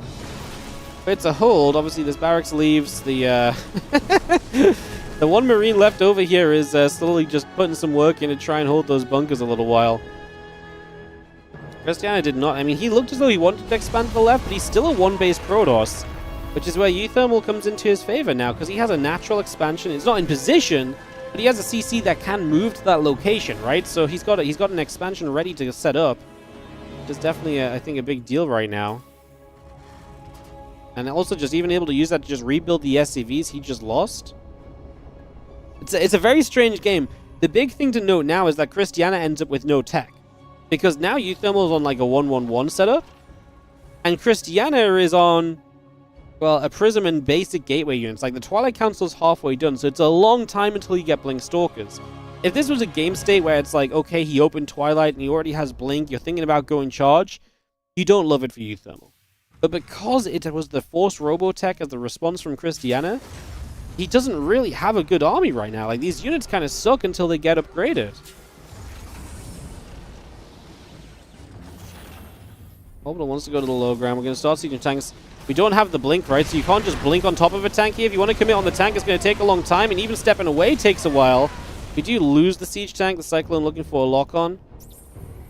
Another tank just popped and should be able to come in position here. I mean, this should not be a potential denial at all from Christiana. I think UThermal was absolutely fine to take as natural. He's going to have... Oh, we're actually going to go charge Christiana. I like that, and I like the missile turret from UThermal. Because the Dark Shrine could be on the way, right? So just being very safe and cozy about this. And yeah, charge makes sense because maybe at this point you'd say there's just not enough time to get into Blink and to truly make a good army. So just trying to get into like Charged Archon could be a fantastic way to set up at this stage. Give you a chance, right? It's going to give you a chance if UThermal pushes aggressively and doesn't realize how many units are coming out from his opponent. I think it's one of the better kind of routes to take at the moment, so I like it. Temple Archive is about to finish up. The extra gate's coming online. Mr. Christiana finally got to a natural, and he's now on his way to a third base already, so he's wasting no time trying to set up into what should be the typical setup. The thing is UThermal hits his upgrades, like, he's going to get ready to go. Right now, his army supply is good, but like I say, we are expecting a bunch of gateways finishing and then a bunch of Zealot warp-ins. The question is Charge alone going to really be enough? Like, it's a very weird state of game. You know, we do not see this situation a lot. I want to believe that I think UThermal can kind of get across the map and put some work in. I'm not completely convinced. He's going to take the Vikings across their land. They get some probes. And this is going to stop some mining. And they're super annoying because you don't have Blink to chase after them. So, so the Vikings can kind of do as they wish for a little while. The Stalkers are going to return home in the end. There's UThermal Combat Shield and +1 on the way. I can't imagine that we do anything apart from just attacking when those upgrades finish. Another Observer Gang 4. That's amazing map vision from UThermal. Just noticing the blur here and there. I mean, catching the other two when they're above your base, sure. But finding one as it's crossing the map and you just have a Cyclone out there is an amazing catch. That's so frustrating that Robo is spending so much money producing observers and so much time producing observers, and they're all just being removed. Like, there's not a single observer in the game still, so Christiana is blind. Like I say, my only issue for UThermal was that he is ending up against an army comp which is kind of designed to stop a lot of the aggression from hitting, but we are going to be fully upgraded bio units, medevacs available. Yeah, because we're at the stage of the game where Vikings can actually just land and fight Stalkers. Unfortunately, if they lift up, they will go down. It's a nice control from Christiana in terms of which one he targets to get rid of both. That's another 5 pros plus a Stalker that die. You know, this ain't exactly cheap, and again, we're just massing Zealots. The thing is, I actually think UThermal has enough units here to actually look at Zealots and be like, yeah, I can kind of tank some of these, you know? Like, Zealots are scary when they overwhelm, but we're not at an overwhelming Zealot count. Realistically right now. UThermal pulled a handful of SCVs, but not all of them, so he's not as committed to the SCV pull as previously. Christiana, a couple more High Templars. We really do with the Archon. No battery on the third base, so we will not have that that kind of coming into play. We will not have that to add on. Widow Mines are going to be big as well, because Widow Mines are going to provide some splash to this initial Zealot wave, and if you can get rid of some of the Zealots or just make them a little bit lower on HP, that will do a lot for you. Widow Mines even burrowing up in the center. Pretty fun. Cyclone locking on there as UThermal commits to a stim. That's a heavy stim to not actually commit to an attack with, as we are going to see. Okay, Christiana commits in. Tanks trying to do their target firing. Are we going to have enough Zealots here is going to be the question. The Archons hitting the tank right now gives the Bio Army a chance to stay spread out. The Zealots are gone. The Archons are going down. 2 Archons remaining in their low HP. That's going to be an issue. Do we have enough Zealots coming in to reinforce this from Christiana? He's down 30 army supply and an attack upgrade. I don't actually think those Zealots are enough at all. The Guardian Shield will help you, though. The UThermal has enough firepower just to get straight onto this base. Cancels the warp in by killing the only pylon on the location. Now he's going to chase that Archon in trouble again. It's going to be low. It's going to go down. And UThermal steps into the natural. Zealots falling. Sentries falling. Stalkers falling. Game falling. UThermal winning and advancing to a 2-0 scoreline in the European League. 2-0 Fiant, 2-0 Christiana, and UThermal is going to be 2-0 in the group stage. Well, that was a very enjoyable couple of games if you're a Terran fan. I mean, that was fun. It was different. It was not the norm. I mean, that's always what you like seeing when you're kind of watching UThermal, right? Things that are a little bit different, builds that hit a little bit kind of wilder. Yeah, UThermal is, I mean, he's always been described as that micro Terran, right? And his micro always gives him kind of situations to play from and play out in. And that was honestly one of those times where he just got himself into good positions in the early game. He developed those positions very well and just kept himself in a very good place. Up next will be Geralt versus Yakov, guys. So we've actually had all the matches which involve players who won their first round today. So from here on out, we're going to start going into the matches which feature the players that lost their first round. So that's going to be young Yakov versus Geralt, Art versus Night Phoenix, and Nikaract versus Hydra. So I'm going to take a couple minutes. It will be Geralt versus young Yakov up next for a little bit of PvZ action.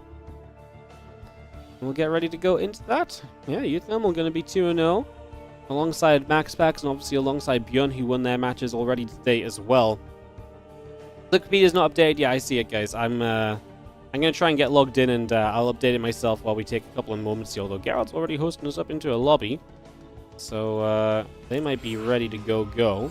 I guess I'll run ads in preparation.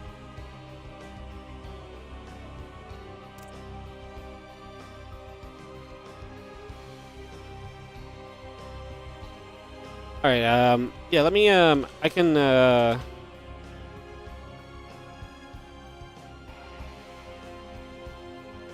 update the Wikipedia. Give me a second, guys.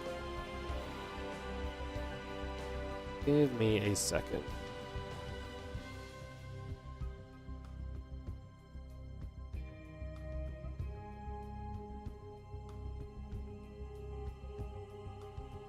I don't remember what the maps were. I guess I'll look at my replay folder.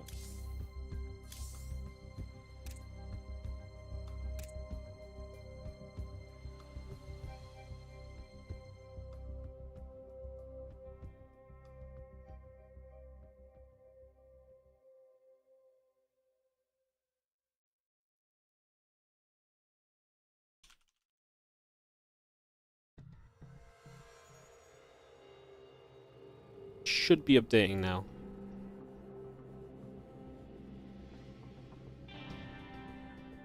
There you go, guys. The scores in the group, or in the round 2 section at least, are updated. That's all I really have time for, so. Alright, we have everyone in. We can go into Geralt versus Yakov. Perfect. PvZ action coming up. These guys are smooth, ready to play. Shout out to the players. They are literally making this super easy. Like, they told me their schedules. I worked around their schedules. I did my part. They're doing their part. They're showing up. They're here. They're vetoing before I even ask them to veto. Like, they're just ready to play StarCraft, you know? Which is great to see. It's actually really amazing. Geralt lost out to Horstam to end up in this 0-1 matchup, while Yakov lost out to Shameless in actually a PvZ where he looked a little bit lost.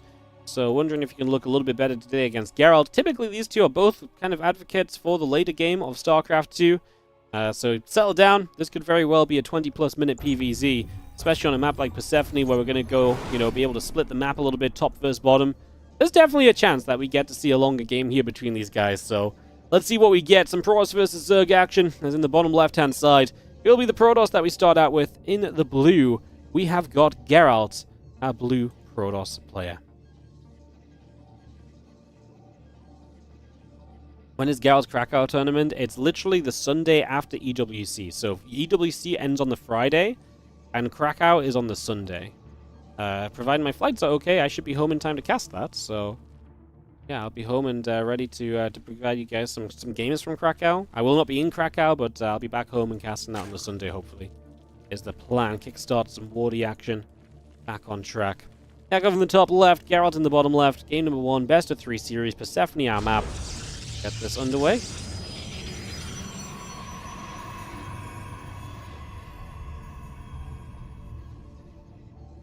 Getting the gas coming down, hatching a few drones, setting up as well. Take a few moments to get settled here. Let's just get ourselves up and running. A couple of probes going to wander over to the assimilator there as well. Just going to jump into it, nothing too crazy. The first couple of moments. Just get ourselves set up. And follow an Overlord. No scout from Geralt, right? I mean, he's going to go no scout, so a little greedy from him. Feels good. You keep an extra probe at home. You get a little bit of extra mining available to you, right? There's genuinely going to be that little bit of like, oh, this feels nice. Like I'm getting away with something. There's a big benefit to doing that. There's a reason you do it. Obviously, it's very risky if your opponent plays a little bit of a cheesy build against you, but you know, if you're playing young Yakov, or just Yakov nowadays, and you're playing Yakov and you just, you know, you kind of know he likes to play the longer games anyway, then you're not really kind of super scared about the possibility of a, you know, super early pool or Zerglings coming across the map or anything along those lines realistically, so.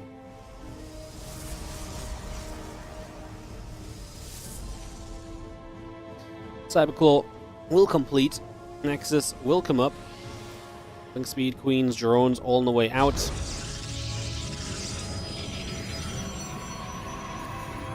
drop our Stargate into place. And the next is going to be finishing very shortly. The probe and the adept still building through. Link speed and queens and drones continue to come out as well. As that queen is about to finish up on the natural. They're just going to be seeing that Stargate coming online also. Adept and the warp gate coming on through. Get that ready to rumble for the next few moments.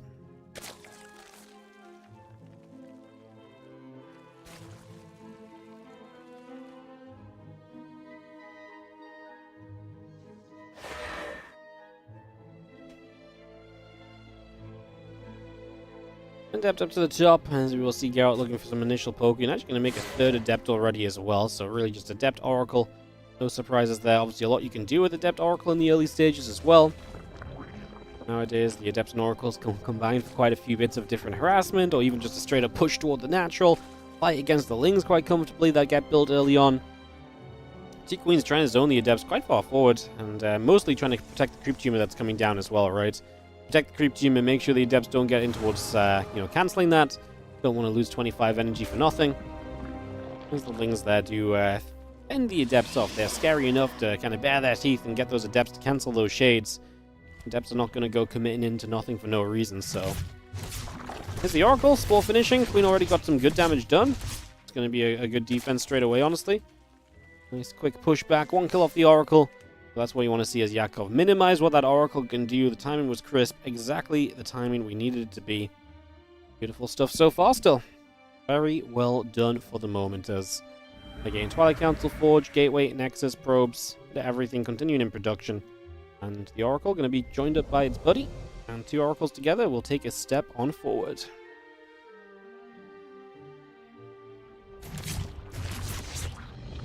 Both Queens going to hit the Oracles for a second or 2. Oracles activating.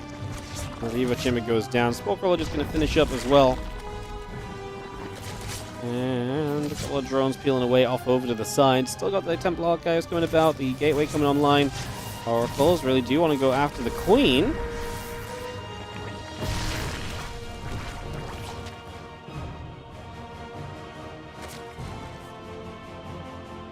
They're just going to step straight across there. Couple of moments.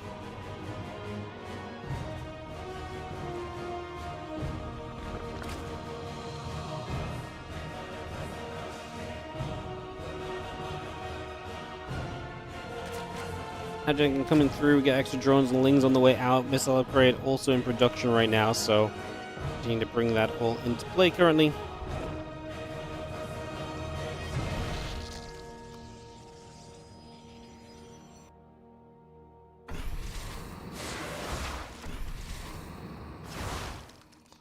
Going to continue to put some damage out. The few Zerglings stepping through. The Overlord overhead as we just have, again, +1 missiles, Overlord speed, all coming about at the moment. +1 blink on the way by. Gateways coming up.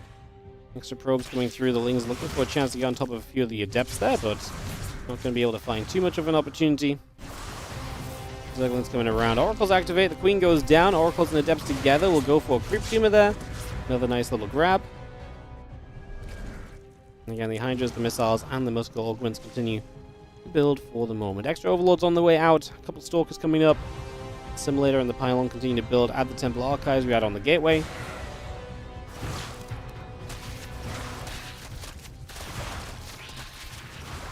See that Adept getting caught immediately. The Zerglings step forward. A couple of Adepts are going to be there. Drones taking some damage. The Queen and the Hydras continue to step over. Chase those Adepts right across over that left-hand side. Still got the +1 blink coming through. The Temple Archives coming online. And again, the missile upgrade and Groove Spines will build as the Hydra-Ling also in production. So, Yakov, only 60 drones, is about to hit this Ling Hydra time, and he wants to hit aggressively. He's going to bring a bit more of the aggressive Yakov into play today, rather than the let's let this go late game Yakov that I was alluding to. And, yeah, he wants to hit hard. I mean, Blink just now finished, and we've already seen Yakov kind of across the map. So the Stalkers have not been able to kind of kite away at this army and kind of poke away at it as it moves over. Geralt doesn't really know, because there's no reason to build a 4th base in this scenario. There's 0 static defense already available. Geralt could not be less prepared for this, honestly. His Oracles are completely out of position. They've not put any stasis wards down defensively. He's now supply blocked. 3 gateways depowered. This might be one of the simplest wins that Yakov is going to find himself with this build, because Geralt could not have been less aware of this build hitting him in the face. And, yeah, I mean, it is going to catch him completely off guard. Fourth cancelled, obviously only having ability to warp in because we lost some Stalkers already. I mean, Yakov is reinforced with additional Hydras too, and now you're going to be able to sit in a concave against Stalkers trying to poke through a choke point. Stalkers even going to blink into the Hydras just so they can get across and make something of a better fight of it. I mean, that ain't going to be it, though. GG has to be called, and Yakov going to take the first game. The 60 drone Ling Hydra attack is more than good enough, and Yakov will get to a 1-0 lead in this best of 3. I was buckled in for a long game, and Yakov just said, nah, you know what, we don't need a long game between us. Not today, not for game 1 at least, and really does just hit with that Ling Hydra attack very comfortably, as we'll set ourselves into a game 2 here in just a few moments' time. See what the second map looks like. What's it gonna be? Incorporeal, as we are missing Lancaster. Whoa, that was loud. No, Kyber, thank you so much for the 53-month resub on the Prime. I need to maybe turn the volume down on that a little bit, because that was louder than usual, I'm sure. I'm going to turn you down by like 20-25% maybe. Let's try that. Perfect. So thank you, Hybrid, for the 53-month resub on the Prime. Super appreciate it, dude. As always, thank you for supporting. Thank you so much. Readying up for Incorporeal, guys. A couple of moments. Should be good to go. As we have ourselves in the top left-hand corner, the blue Protoss player. It is going to be Geralt.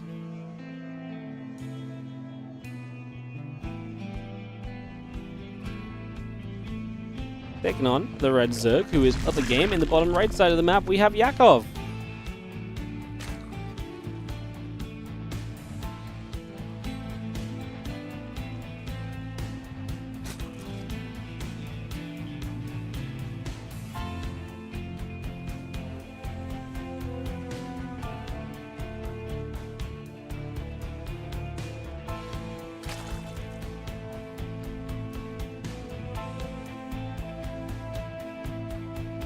Patrol's a little bit drawn. We'll go to the third location, so Geralt can actually put the worker on the map early this time around. So actually going to do a little bit of the scouting. A little bit of a difference already to Persephone, so not going to do the same thing twice. Going to stay away from being predictable, stay away from being abusable.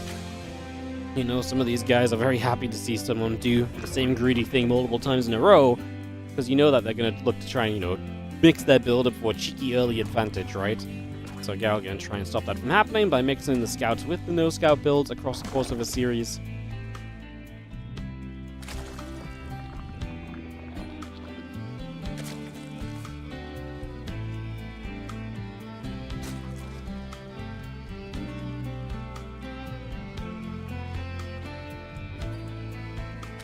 Next we'll just get placed, just have ourselves the Hatch Gas and Pool coming up. Nothing really to comment on just yet.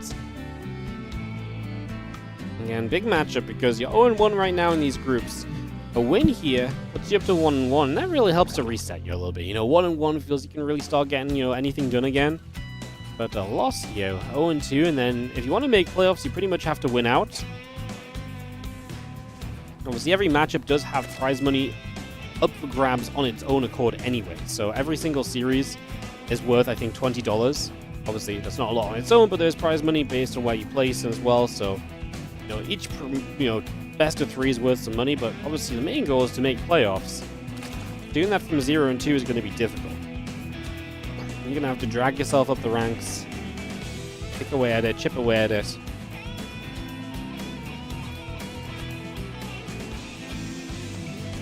Feelings will just chase a Perobi down for a couple of moments, not too much coming of that, honestly.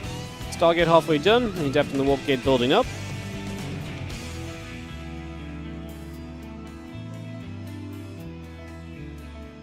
The depth is going to be a chrono boosted there for a couple of moments, so going to be brought out in the next few moments. Get that underway.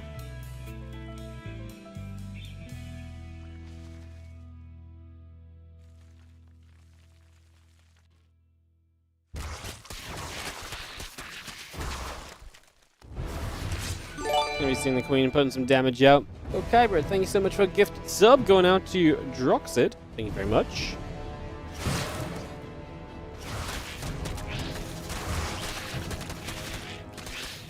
Two Lings actually getting a couple of catches on the Adepts already, so getting a little bit of damage done already as well.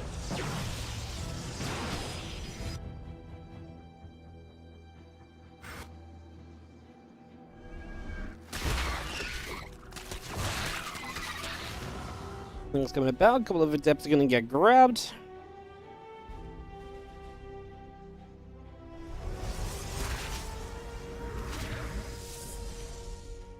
Let's see those few Zerglings continue to move about for a couple of moments. You see the Oracle, the Twilight Council on the way up.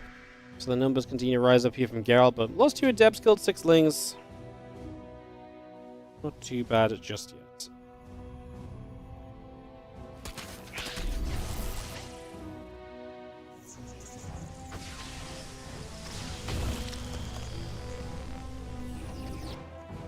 Ling's going to step across. Lair and the drone still building through. The Twilight Council about to finish. Gateways are on the way by. Nexus about to complete. The Oracle coming up here as well. Going to finish in a moment or two. As the Resonating Glaive starts, it's going to be some Starglaive action from Geralt. Adds 3 additional gateways, taking us up to the 4 in total. And Glaives after Stargate. Try and get some damage done. See that Baneling Nest on the way here from Yakov. Actually going to be pretty important. Some Banes to force those Adepts to split apart and so on would be a pretty big deal.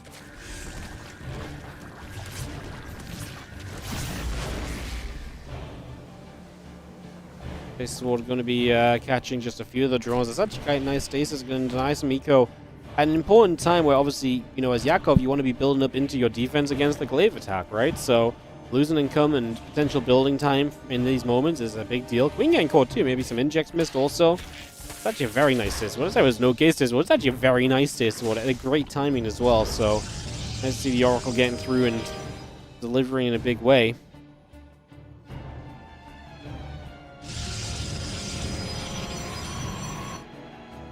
Drop some gates down on that right-hand side. Forge is about to finish up. The Baneling Speed will start as well. Hydroden still about to complete also. So Hydroden will finish. Hatchery on the way. A couple more Adepts and now 4 additional gateways. So we're going to go to 8 gates. Now that's very aggressive out of Geralt. So he's going to really ramp up the Adept pressure.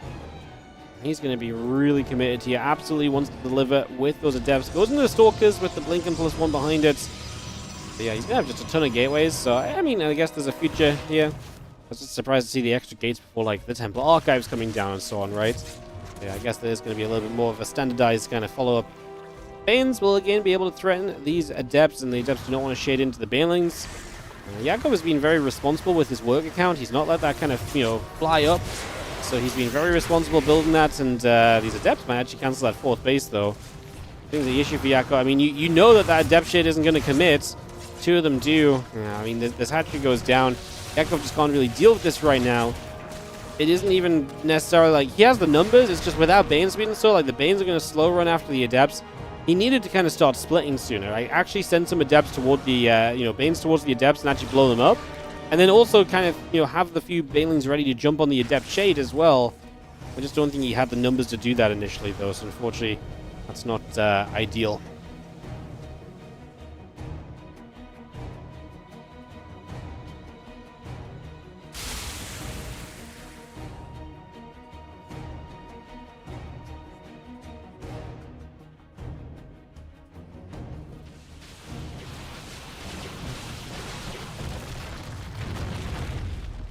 Stalker's knocked down some rocks. So we open up the map, open up some ramps, close up some ramps. Decide what the map wants to look like here as part of your defense.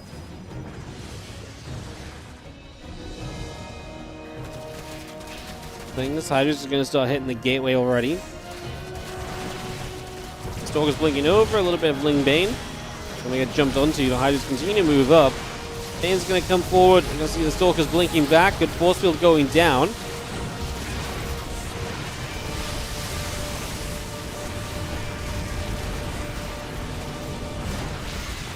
Continue to fight again. The Hydra's continue to shove on forward. Yakov with this aggressive attack again.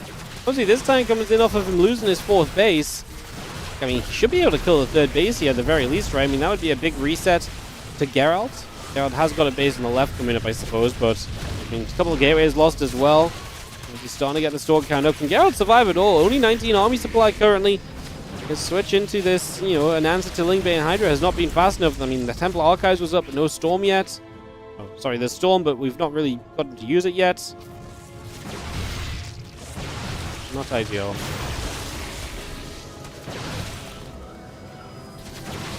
And it's still pushing through. Stalker's getting chased. I mean, that is a nice Storm that lands on a few houses, but this might be a little bit too little too late. As we're going to see the 4th base on this left side that come up behind this. I mean, if we just get rid of this, then you've got 2 base Protoss against a 4 base Zerg. And Yakov might be rolling his way into a victory in this best of 3.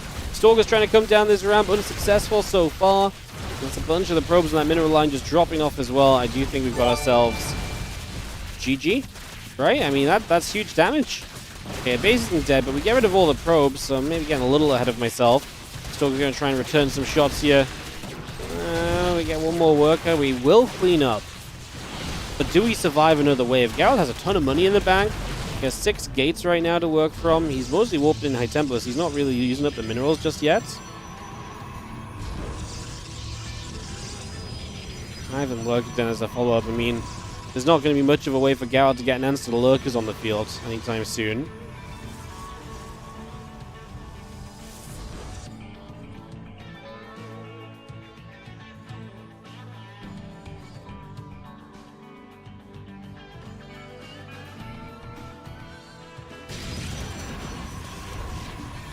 Next goes down, the few Stalkers stepping up. We get ourselves the pylon getting jumped on, so just going to get a grab on it.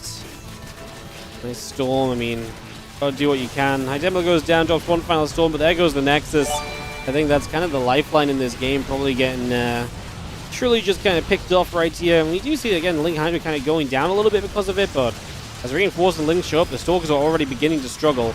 Link's on the other side, look as though they're going to race in to come join the fight against these Stalkers. Some extra Hydra showing up as well. Blink on cooldown, Stalker's now dying.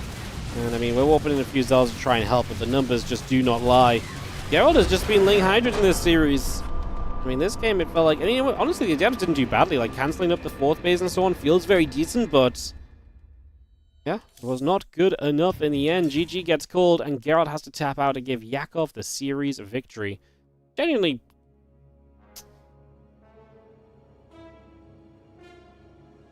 I'm not surprised that Yakov won, but I'm surprised how this series looked. I really, in my mind, expect this to be a bit of a longer kind of duel between the two, but it was not meant to be. Thank you, by the way, to Kybrid for another gifted sub to Mosaic Gamer. Thank you so much. And also, Scaffler on the gifted subs, 10 of them at once, going out to Ravax SC2, Calivor, Alex Andressa, Select Task Shorter, Young All-Star 2%, Sergio Gubini, Slayers 102, New Gen Dad 24, and Zao 9999. Thank you so much, Scaffler, for the generosity of 10 gifted subs. Let's see some love and some hype in the chat, guys. The generosity. We are poking our way up in that sub count again, which is lovely to see coming back off. It's been a tough couple months for streaming, guys, because obviously we've been covering all sorts of different events. There was Dallas, EWC qualifiers, and Home Story in Bulgaria, and there's just been players traveling. It's been super difficult to stream, and obviously a bunch of different stuff for me to cover elsewhere as well, so yeah, appreciate the subs. Thank you so much. Good to see the sub count growing back up as we get some consistent streams going this week. Thank you very much indeed. We appreciate it. Thank you everyone for the support. Alright, next matchup is going to be the series between Art and Night Phoenix.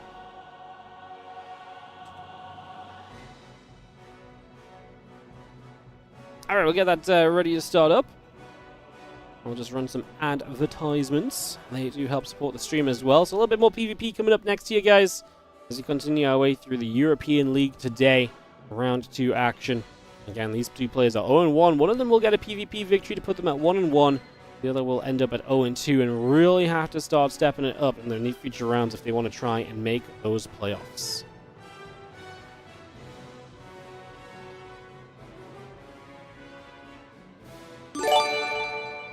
That is still loud, no, on this screen. Get you down even further. Thank you so much, Thorn969. How are you doing? Thank you so much for the 10-month resub on the Prime. I thought we needed a serious conversation about pineapple on pizza being the best topping. Look, if you don't like pineapple on pizza, you're just weird. Delicious thing on delicious thing. Put them together, tastes great. There's nothing wrong with putting two things that taste nice together, you know? We've been doing this for the whole existence of time.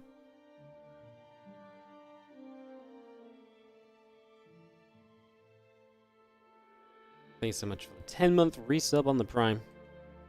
Appreciate it. Alright, players, should be videoing up in a moment or two to get this PvP underway. Like bacon on a pizza.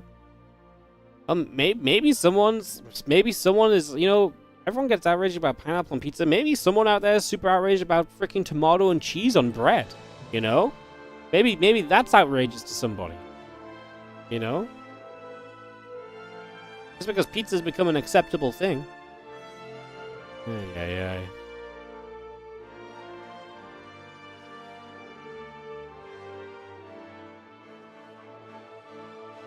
Talking about going to be the opening game here as the lobby link goes down. So we should be into this in a moment or two, guys. Shouldn't take us too long. Again, shout out to the players. They're super ready to play. Super quick to veto. Everyone's being organized. We're a bit ahead of schedule. They're ready here anyway as well.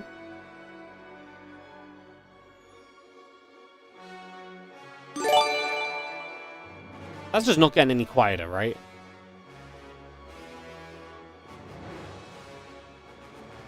So strange.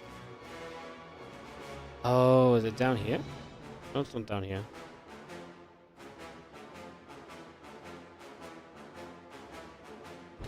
I don't know anymore.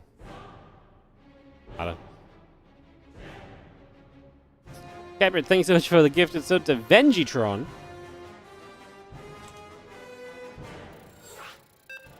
Thanks so much for more generosity, more gifted subs. Thanks so much. Appreciate it. Let's get some PvP, guys. Get your complaints ready. Get your, PvP messages ready to go. Make sure you hit them in the next 10 seconds, because I'm ready to time them all out. If I hear any complaints about PvP, they're going in the bin. See if anyone risks it now, huh? Alright, real talk, though. Let's get into this matchup. Two players we don't see too much of anymore. R2... You know, typically I think just has like a normal life and an everyday job and stuff like that. He's not fully invested into the eSports. And he does, still play and maintains a good level. But definitely isn't quite up there. We saw him struggling yesterday against Jumi, for example. So, see how he does against Night Phoenix, who is someone who continues to play the online events, but does not really has not had a lot of poke-throughs into the higher levels as of lately. So, see what takes place. Between these two, it's a hard one to predict, actually. I think it's one of those matchups where it's very difficult to say who's really going to come out looking good and feeling good about their position in the group after this. Again, a win puts you at 1-1, a loss puts you at 0-2. Those are two very different circumstances. So we'll see what happens and what takes place. Again, the round 3, so tomorrow we'll have the rest of round 2 matches as well, by the way, guys. Same time as today. Then round 3 will be Tuesday and Wednesday next week. So, pretty much tells you the schedule. So Monday we're going to be WardiTV Mondays, Tuesday and Wednesday European League. And then I'm actually away Thursday through Sunday for Helen's birthday. We're going on a little trip, so I'm going to be gone a few days before we come back and try and squeeze in a little bit of StarCraft 2 ahead of the EWC. So, that's what's going on.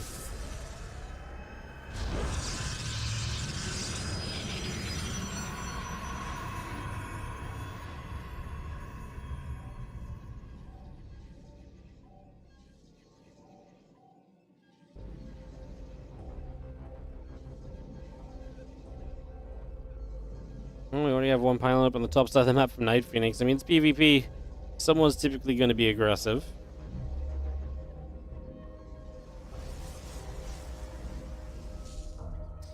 What are we going to build over here as we get the Cybercore finishing? Proxy will be ready to go. This almost feels like it's fast enough to be a Stargate, but we built 2 Stalkers, so we'll wait a little bit, actually. 2 Stalkers on each side. Going to be the choice initially.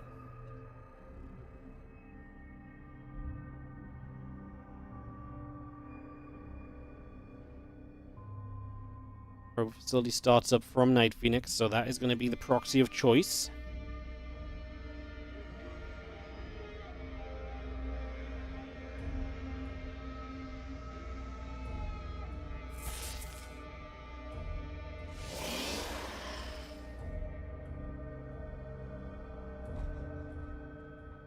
Scout is already made though, and that Robo is seen, and with 2 Stalkers coming over, we're going to have a little bit of a challenge on this pylon now. There are going to be Stalkers coming up from Night Phoenix as well, so they should be able to protect.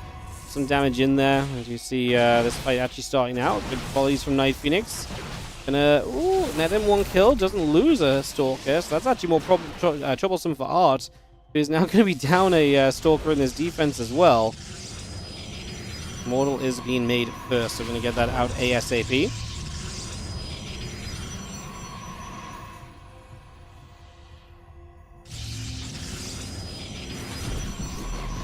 Gonna knock the pylon down, so a little bit of an annoyance there gets dealt with now as Art will get into defense mode. I mean, he's only 1 base himself. He's gonna go for the Phoenix, just like we saw MaxPax doing against the proxy Robo earlier.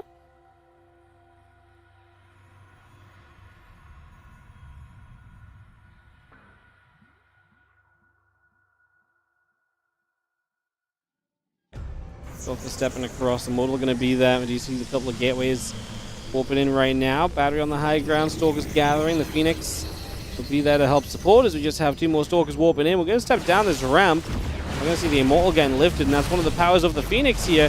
We're going to right-click the Immortal, so it can't fight back right now, and you've got 4 Phoenix against 3. Oh, the Immortal drops down and gets the barrier up, so we'll get a couple of shots off at the very least. Able to attend this fight in some way at least. Now the Phoenix is going to dive the Prism, and it's not going to go down yet, but it's going to get low, and now I think the Phoenix will just get a kill on it. The Hurt Phoenix takes a dive away. It's looking like a very good defense for Art, honestly, as he gets another Stalker kill as well. Again, this is still 1 base to 1 base, but from here you're going to get more Phoenix, more lifts available. To me, I think from this point on, it just gets into an easier and easier defense, right? And you are going to have a better army, like, because the Immortals just get nullified all the time. I think having more Phoenix is going to start really controlling this game for you, and you can justify continuing to build the Phoenix at this point as well. So, I do think that Art is looking pretty in the early stages, but let's see if maybe Night Phoenix still can find a fight, find some micro or something that can help him out. Problem is, the Phoenix are very anti-micro, but we will lose 1 Phoenix straight away. I'm going to actually pull the Phoenix back before the next lift. We actually do get overwhelmed a little bit by Stalkers, though, so Art, this is the trouble. Some of his army supplies, the Phoenix, which do not actually fight back outside of those lifts. I almost wonder if clicking the Immortal is a mistake. Because when you're clicking the Immortal, the Stalkers are still dealing a ton of damage. So I wonder if it would be nice to just lift the Immortal and then just trade with Stalkers, because then you're removing damage output from your opponent. When the Immortal drops back down, you're likely to have more units still up, and that Immortal is not going to have the support it really needs to truly be scary, and another Phoenix lift in the future will get rid of it and nullify it again. So I actually wonder if it would have been better for the Stalkers to hit Stalkers during that rather than right-clicking the Immortal. That said, MaxPax was pretty heavily right-clicking the Immortal beforehand as well, which suggests that that is maybe the correct way to go about it. There's the Phoenix now just lifting up the Stalkers, trying to offset the numbers a little. It's not working. Art is going to run out of numbers here. He may be able to kill that Prism, but he just does not have the Stalkers, and Night Phoenix is actually going to turn this game into a victory, it seems like. Steps up into the main base. What can we do to stop it? Pull the probes. That'd be great if you're on 2 bases, but this is a 1 base defense, so it's not like pulling the probes is going to do you any favors long run, because you're just taking damage that your opponent is not. Art has to hype out the game, and Night Phoenix does end up with the first victory here. After it did feel pretty bad for him at first. The first wave of this felt pretty positive for Art. Does not end up like that in the end. Alright, well, game 2 will be on the way in a second. That really was a bit of a blast of a game, as we'll get these guys. They hosted up the last game. I presume they're going to host up this one. We'll get into game 2 very shortly.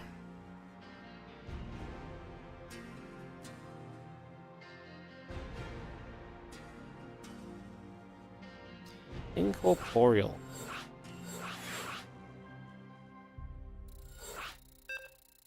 Everyone's here. Game 2 starts up straight away. No downtime. These players do not want to wait about. We're speeding through the games again. Come on. 1 long series. Maybe Nikaract Hydra. I actually don't think Nikaract Hydra is typically going to be a long series, but maybe. Because, yeah.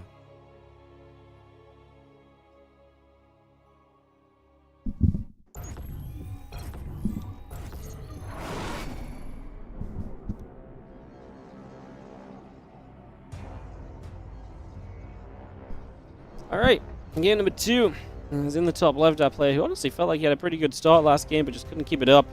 Art going up against Night Phoenix in the bottom right, who will have the 1-0 lead.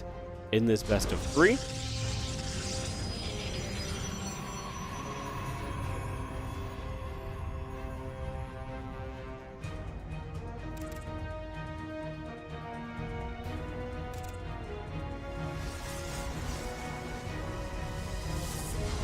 See if we get more aggression. See if maybe we get a bit more of a macro-focused Protoss vs. Protoss matchup. Those are the questions we ask ourselves here as we get settled on down. Some of those drop into place on both sides. Gateways coming up, probes on the way.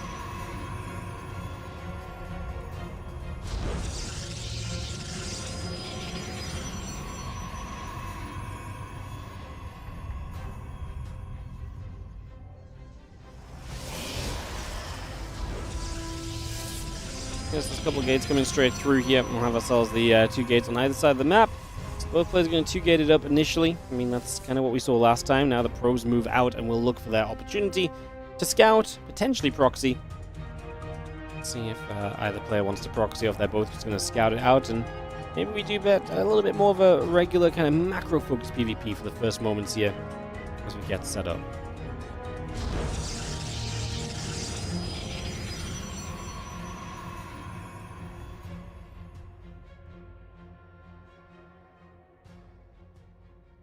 Come straight in.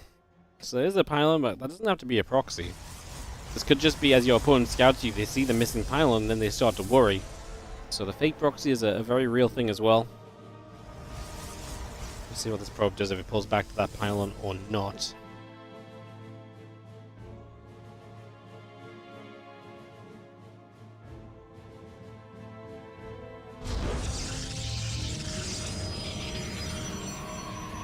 Gonna build a robo. Here we go again.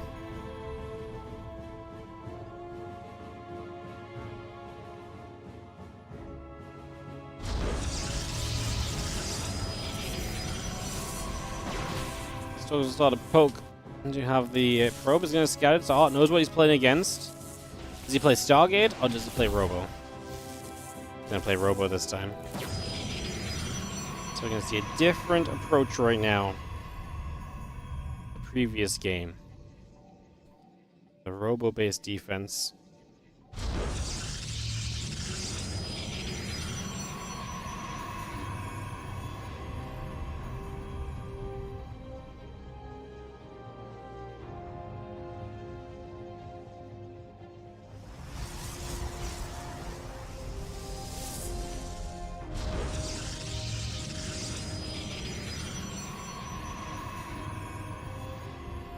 We're about to finish. Couple of sentries coming through. Warp gate coming up. Battery in the gate coming online as well as we get settled in here. Prism going to start as we begin to get a rolling. So Prism coming out. The few Stalkers going to step across into the natural, up toward into the main. Good force field to start off with, but the Stalkers in 2. But we're going to recall because we don't like it at all. Plus the damage being done across the map. The Adepts getting Stalkers getting in. And actually finding 4 probes. So both players have to use a recall, but we get way more out of it as Art, who's now up 8 workers. His own robo out, has a prism already available. He's actually going to send the prism on the map to harass. That is a brave choice, because it means you're taking away the prism micro that you would have defensively. But he's actually just moving out with everything. Yeah, I guess I don't hate it. Mortal on the way from him too. I mean, it feels like Art is just in a super comfortable position this game already.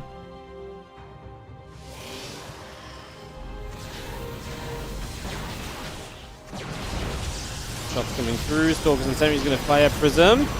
Oh, we kind of dove the Prism. There's the Immortal coming out.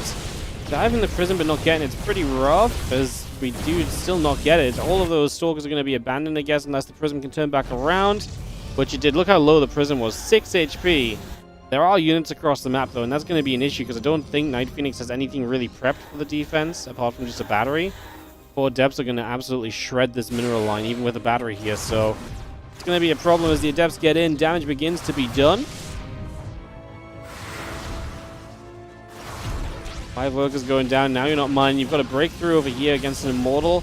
Another Immortal on the way. This is brutal. I mean, this is just not happening. This is just not happening at all. We do see the Stalkers and you get back onto that gateway at the front. The probes are pulling their way back as well.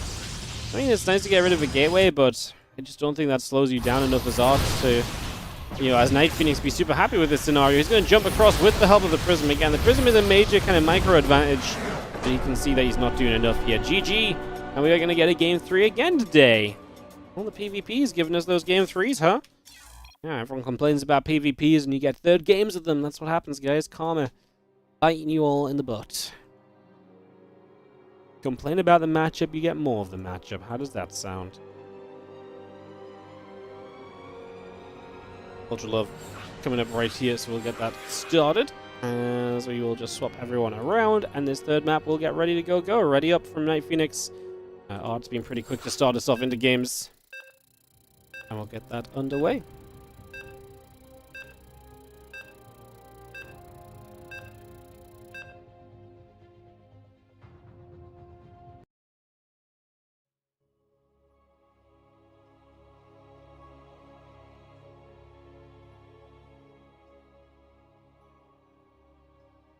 Alright, let's go to Ultra Love, guys. Deciding map between these two. Proxy worked, and the proxy didn't work. As Night Phoenix has been the aggressor in both games, leading to a 1-1 score against the defensive player in these games so far is Art.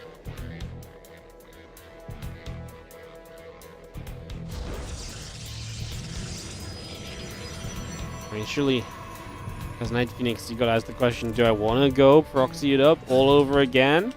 Well, I'm just kind of happy right now to maybe let this develop a little further and take a little bit of a different route or so.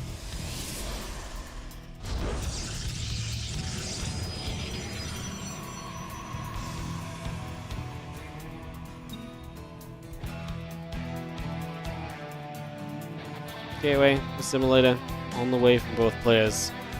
Look to see what our builds will give us. 2 gateways, probably expected after they've both played 2 gates in a row so far. It is a nice natural to defend if you do want a 1 gate. You know, it's a choked up natural ramp, so.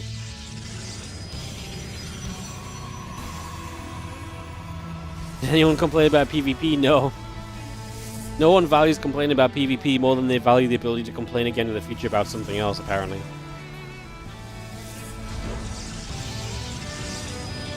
Cybercore coming down. Gates coming up. Probes in production. Few workers into the simulators. There's a pylon on the map from Night Phoenix, so he's going to put the pylon down, check forward with the worker, and then last game he pulled back to that pylon and built the robo last game, so we'll see if he wants to do it again. Let's see what his plan will be. Could still actually just be the fake pylon this time around, maybe.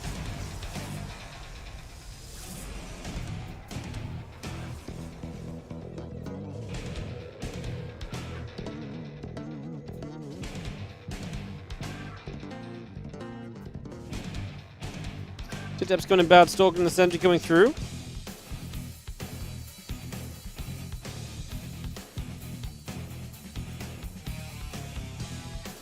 And sentry stalker coming about, a couple of depths in the Stargate coming about, probe coming by as well.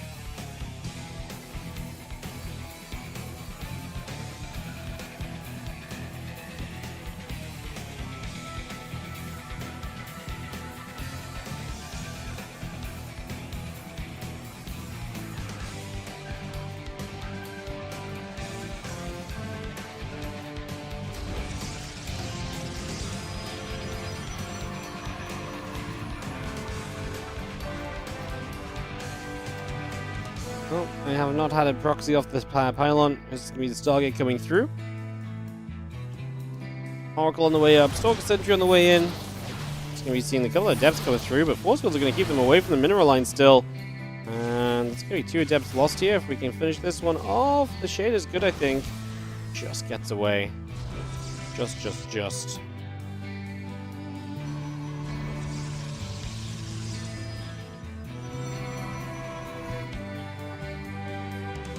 Just going to Shade, make their way forward.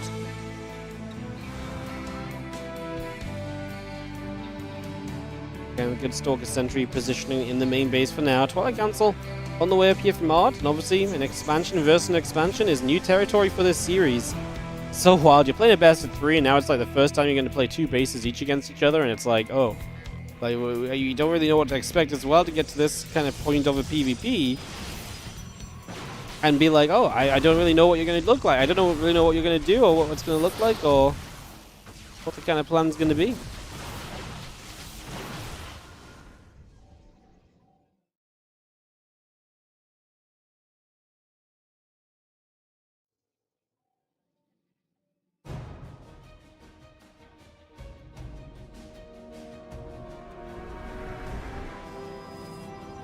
Think Stalker on the way up, Mortal in production.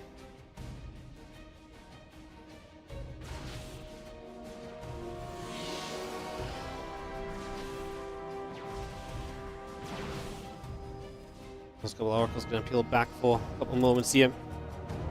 Obviously, having those is something you can utilize throughout this game, you would expect.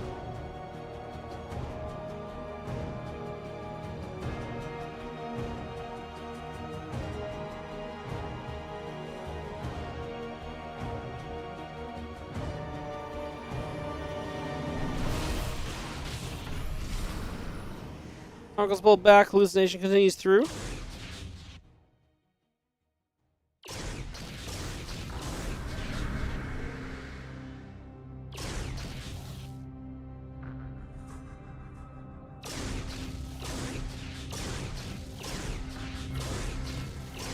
Oracles back over that left-hand side. We're just following the Oracles because there's not much else taking place. The third base is coming up from Art, and Night Phoenix is getting an Immortal and another gate. You gotta wonder, is Night Phoenix thinking of...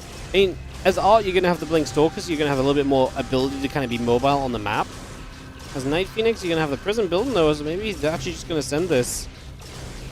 It's only on 2 gates. Committing seems kind of wild. Adding 2 more. It seems like he is gonna attack more so than anything else, though. At this point in time.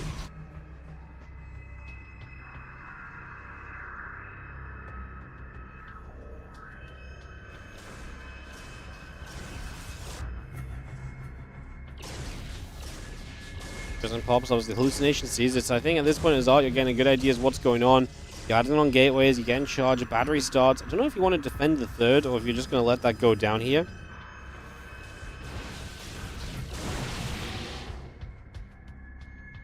One around the right, the Prism in trouble. Stalker's got a shot off on it. Do push back, so a little bit of an engage, a little bit of back and forth right there for the moment. Gonna see the Immortals. I mean, the Immortals are very powerful here. Art is looking to defend on the natural. I think he just gives up the third base. Stalker's going to look for a counterattack and then maybe recall back to help defend in the end, but Night Phoenix says I'm not going to waste time. He's just going to commit straight through towards this base.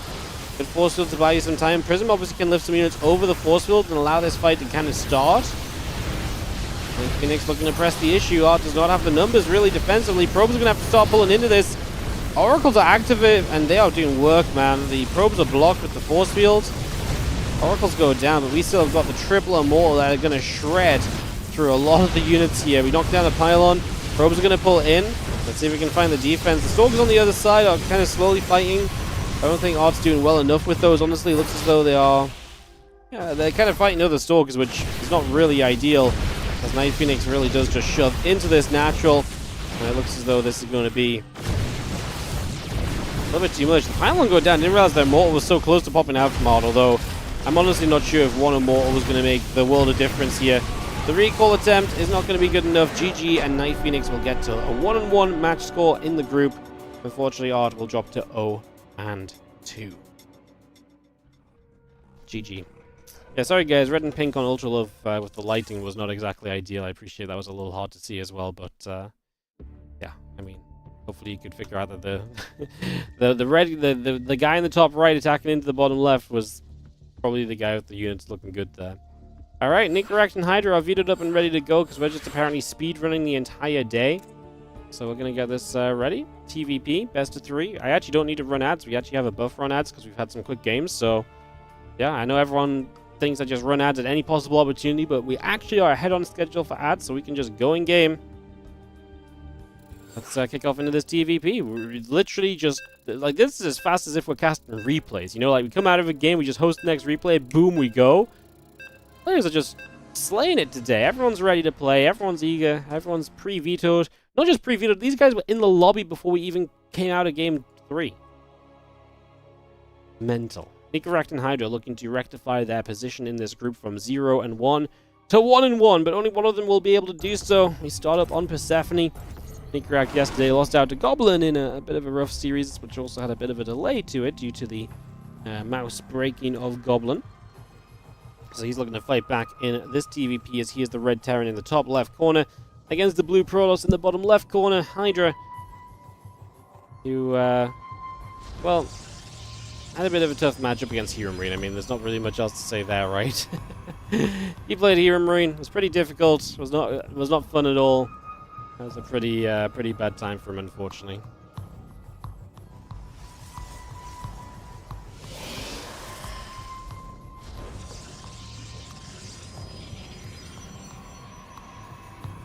Chronobus coming through and to get set up.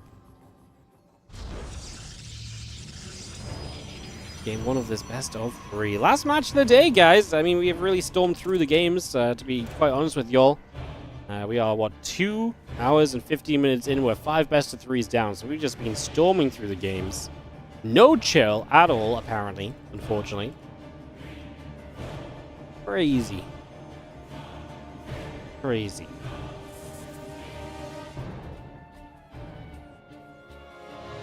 I don't even know what we're going to do after this. I'm going to be finished so much earlier than expected. Yay.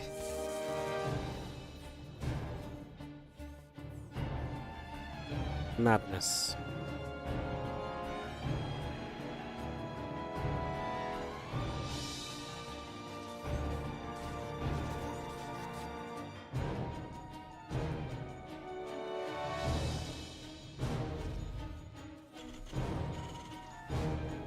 Poke on about. Again, Reaper in the orbital coming up. We have the command center building through. Cybercore Nexus, a simulator coming up and online. IRL dog cam, I can't. Ellie's not even in the house. She's out.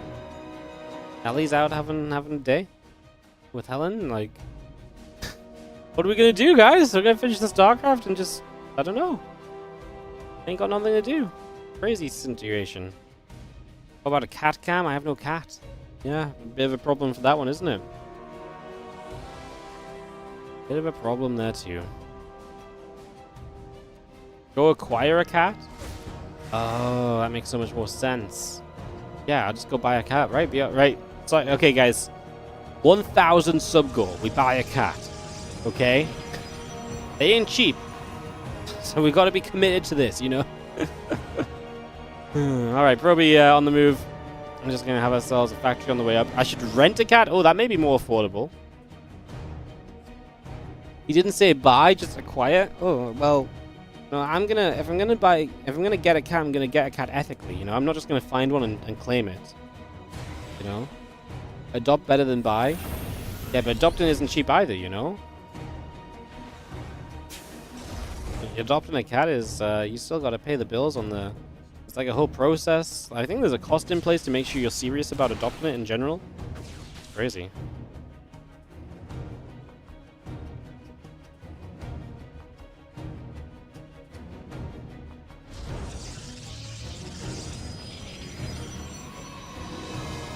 Trouble coming through, the extra gates coming up, Blink on the way.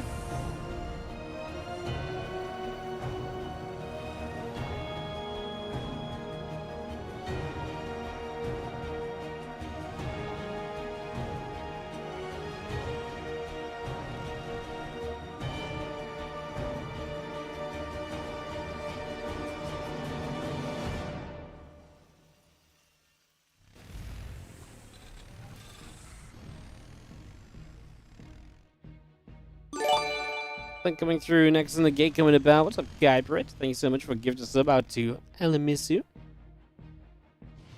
Thanks so much. And is everybody joining up here as Nikaract comes across? We're looking for some pressure in the early stages.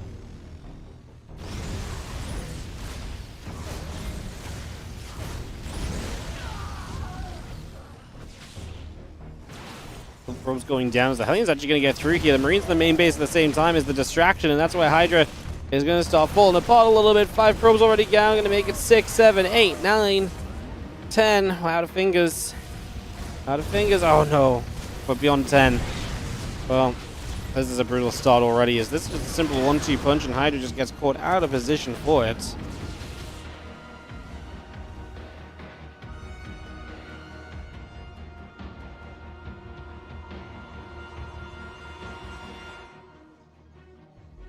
Tank, Marines continue to come about. Engineering Bay going to finish shortly. A couple of refineries coming up. Raven is providing the vision to try and chase down observers. Two of them split apart.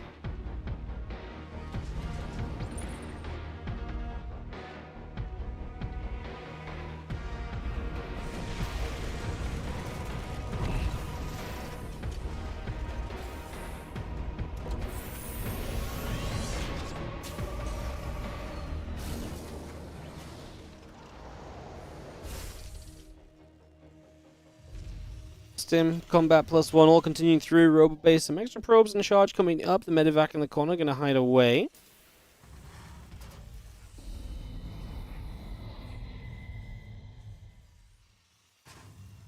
Well, Hydra obviously rough start. I mean, this is where a Stim combat +1 finishes. We already question, can you just survive that phase of the game? Tank shot already firing. Stalker's taking some damage.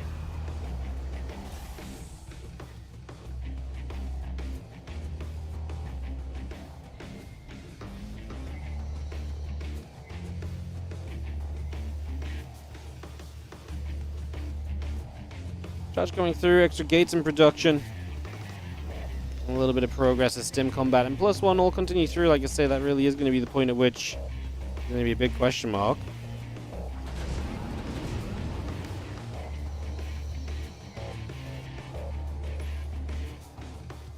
Grids all coming through. Just going to have ourselves the medevacs down the left-hand side.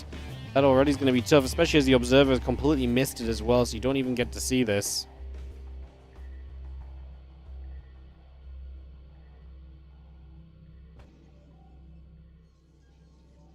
There we go, dropping the main. This is going to be rough. I mean, you're out of position. A couple stalkers that nearby probably can't do too much to help. Already the probe count is getting decimated.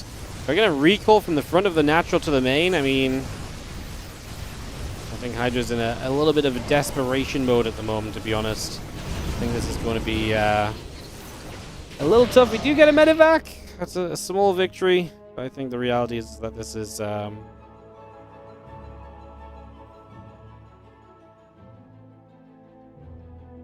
yeah. This one kind of looks kind of over, guys. This is not one we can make much excitement about.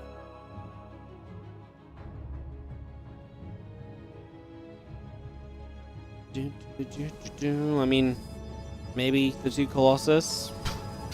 No, I think this first game's over, guys.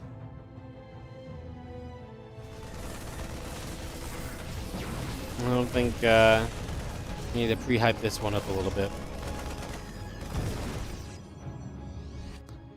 How are we doing in chat? How's everyone's day been? Everyone enjoying their weekend? You guys are having a good little time enjoying some European League? We've had some great matches yesterday. Today's actually had some fun matches. They've just been on the quicker side of things. It's a little unfortunate, but yeah, it's okay. Some days gotta have the short streams.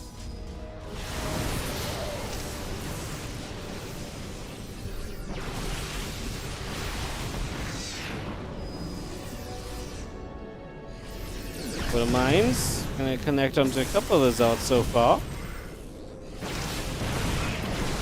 More shots going through. Colossus firing.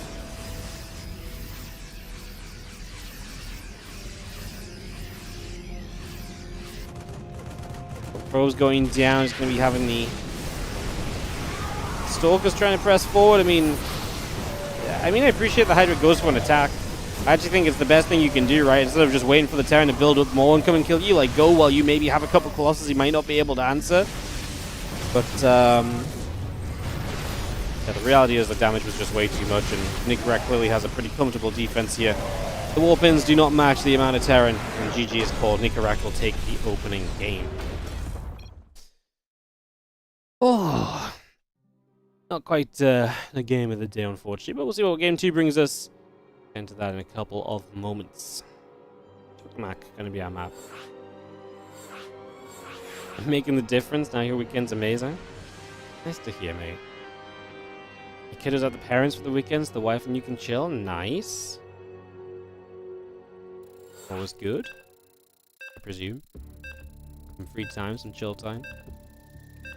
We have this when someone looks after Ellie for the day. It's like, oh, no responsibilities.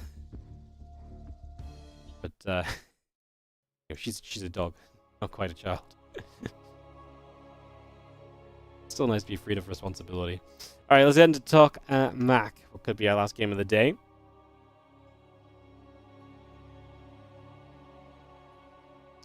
If Hydra can't bounce back a little bit, we've got ourselves in the bottom left-hand side. Up one game, the Red Terran player Nikaract.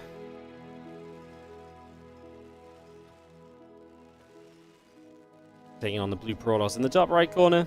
It is Hydra.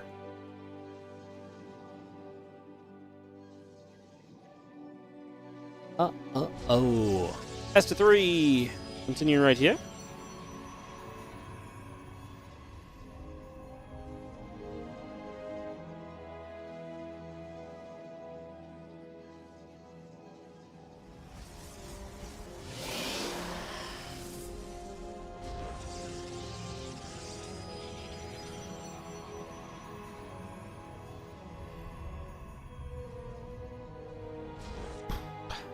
Rough for Hydra. I mean, he had Hero Marine round 1 and now a rough start of the second best of 3 of his competition. Having a little bit of a tough time in these PvTs. Needs to try and solidify the early game a little, I think, is really what it comes down to early. Solidify the early game. Maybe we can get into some better spots. But gotta start doing something, because right now it just has not been it, to say the least.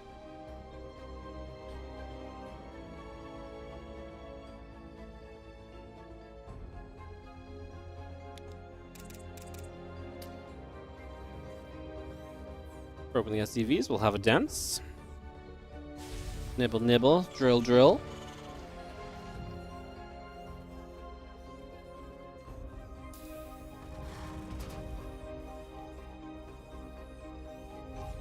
Played on Hydra's team in the All Things Protoss Team League. Nice. Did you guys win?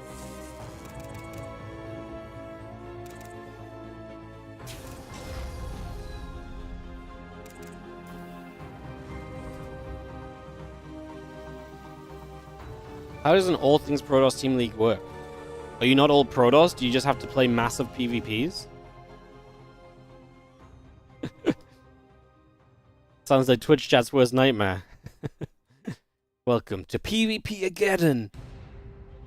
It's Protoss everywhere. Ah! Factory coming up, Reactor and the CC coming around. You're going to see the Stalker in position there to chase the Reaper back down in toward the center of the map.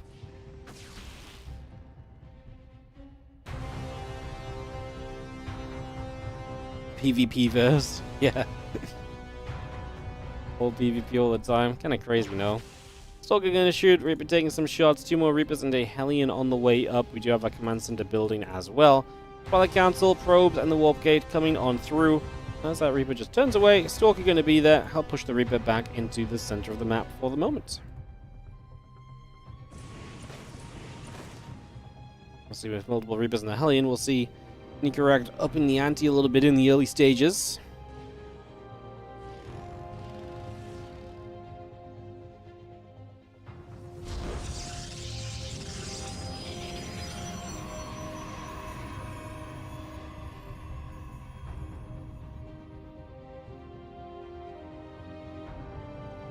And Stalkers just gather. The Reapers and the Hellion's going to step up. A couple of Stalkers already.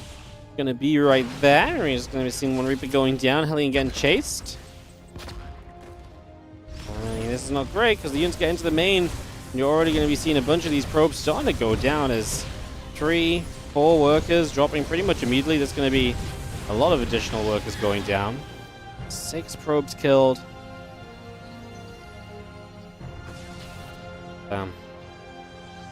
Benching Cloak coming through. Had a couple of Marines on in there. Got the blink about halfway done.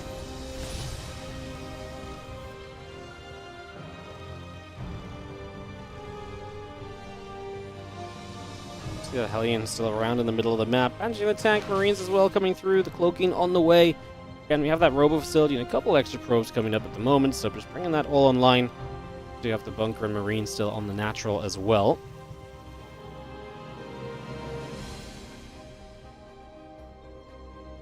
Stalkers gather up. And Robo Simulators building through for the moment. Let's see what the Cloaked Banshees can do. Robo's obviously a good choice here. Getting the Observers out can help you against those Banshees. Otherwise, it could have maybe been problematic as this Banshee comes across over that right-hand side already. It's just going to make a little bit of a move to start us off here. Let's see how much the Banshees get, because obviously if the Banshees start dealing some serious damage, this could be very painful very quickly. So, things to watch out for sure.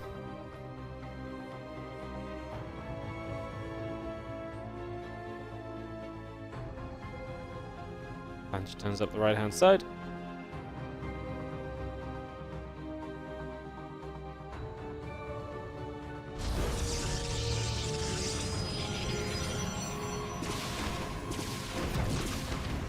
Couple of shots going through.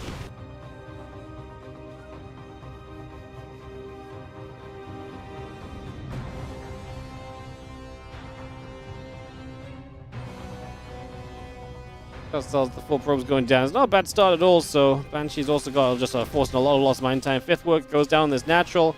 Stalker's blinking across, then Banshee's low. The problem is you've got a Terran army showing up at your third base and you're not in position. And that seems kind of scary.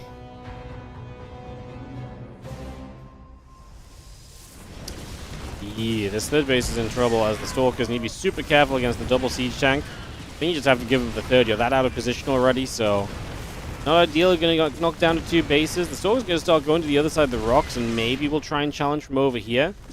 And if you can get a clean jump on the tanks and shove up some reinforcements, maybe there's a way or a path for you in this game. But, I mean, as Nikaract right now, you're probably looking to just get back home and trying to get to the upgrades. Green straight in with these Stalkers. We start to blink away as Hydra. Tank will actually get a chance to siege. Banshee is now in the natural, getting even more probe kills as Nikaract just extends the supply lead in this game so far.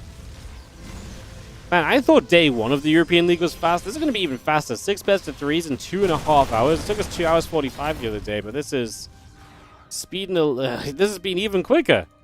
Damn. That's why we don't do 6 best of 3 broadcast start, guys. You know, 6 best of 3 should, 2.5 hours. It ain't good enough. That's why the formats usually have 8 best of 3s in a day, but well, we couldn't find enough players for that, unfortunately. So originally, I actually did want to do like 32 players. It was just not going to happen with it being so close to EWC, unfortunately. Without just, like, unnecessarily diluting the player pool, you know? So, yeah.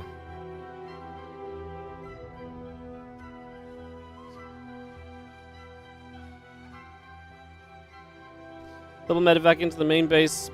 I'm just going to dive straight in. You have a couple of probes going to get jumped on and going to force the recall. Colossus probably in trouble. Nikaract took a moment to target fire, to be honest. But he still gets it, and I mean, minus 15 probes, minus a bunch of Stalkers, minus Colossus. 44 supply from Hydra. And yeah, Hydra's going to have to do some work when he plays his next matchup, because he's going to be 0-2. And unfortunately, so far, really feels like the underdog in the event. We'll have to, well, you know what? At least in his next match, he might not play a Terran. There's a good chance he maybe plans to play some PvP or some PvZ, and maybe he feels better in that matchup, because the PvTs just have not been it. Against Hero Marine is obviously always going to be tough, but against Nikaract too, I mean, Nikaract's also very good. He's had some good wins. Not too far removed from Nikaract beating MaxPax in a WardiTV Monday a couple months ago. So Nikaract is very good, but I think Hydra also knows that this was a matchup I think he could have played a little bit better in. Today was just not his day. GG's. 2.5 hours flat. We could not have gone through this more quickly if we tried, to be honest. Could not have gone through this more quickly if we tried. That was really brutal, no?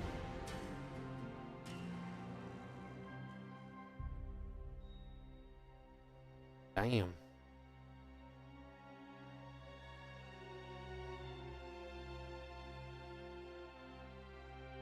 Alrighty, guys.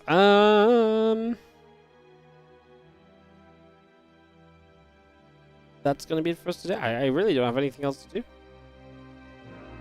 I don't really have much else to say. I don't really have much else to do. It's just it for the day. Tomorrow, we're gonna have more European League action. If you want to tune in tomorrow, this is what you can expect to see. Let's bring it up on screen. So tomorrow we'll be starting the day off. So tomorrow it's not quite as nice with the 1-0 matches than the 0-1 matches. Tomorrow we're going to start with Showtime vs. Baby Marine. We're then going to go into Hearthstone versus Shameless, then Skillless versus Percival, then Sebestes versus Fiont, Scarlet versus Mixu, and Hero Marine versus Goblin. And then after that, we'll know the matches coming up for Tuesday and Wednesday next week, which will make up round 3. Who, Baby Marine? I know. Versus MaxPax, now he has to play Showtime. Crazy. Why are Scarlet and ByuN in this? Because this is not region locked, it is just region preferenced. So basically we did not invite any non-European players. If you wanted to play, you had to qualify, and you have to play on the European server. And the time zones typically favor Europeans. Today was pretty fine for Koreans, obviously, but like usually it's like, you know, usually the tournament is starting at like 1 AM Korean time. So yeah, it's we're not doing any tournaments with region lock players anymore. We're getting rid of this idea. So later in the year, we're going to do Korean Royale Season 4. That's going to be open to everyone, but played on the Korean server. So yeah.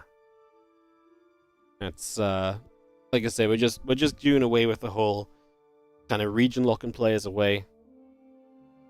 Arguably, maybe we shouldn't even. I mean, I do think it's nice to have something that focuses on the European server. So if players want to compete at the disadvantage, they can. But it also gives players, you know, the up-and-coming European players, more of a chance to play and, you know, show their games and stuff as well. And, you know, seeing some players like Sebestes and Fiant a bit, and Art and Hydra, like, seeing these guys is cool. You know, we don't get to see them in a lot of tournaments. I think having a tournament that helps them, but doesn't exclude everybody, necessarily, I think it's good. Yeah. I mean, ByuN is only going to make this tournament better. Percival had played one of the best series of the tournament so far already. You know, Scarlet was part of that as well. Like, excluding these guys will only make the tournament worse. I think it's a good middle ground. Like, they know they have to play at a disadvantage. They're probably not going to be the favorites because of it. They still give us good games, and we still get what the European League is meant to be, you know? So, yeah.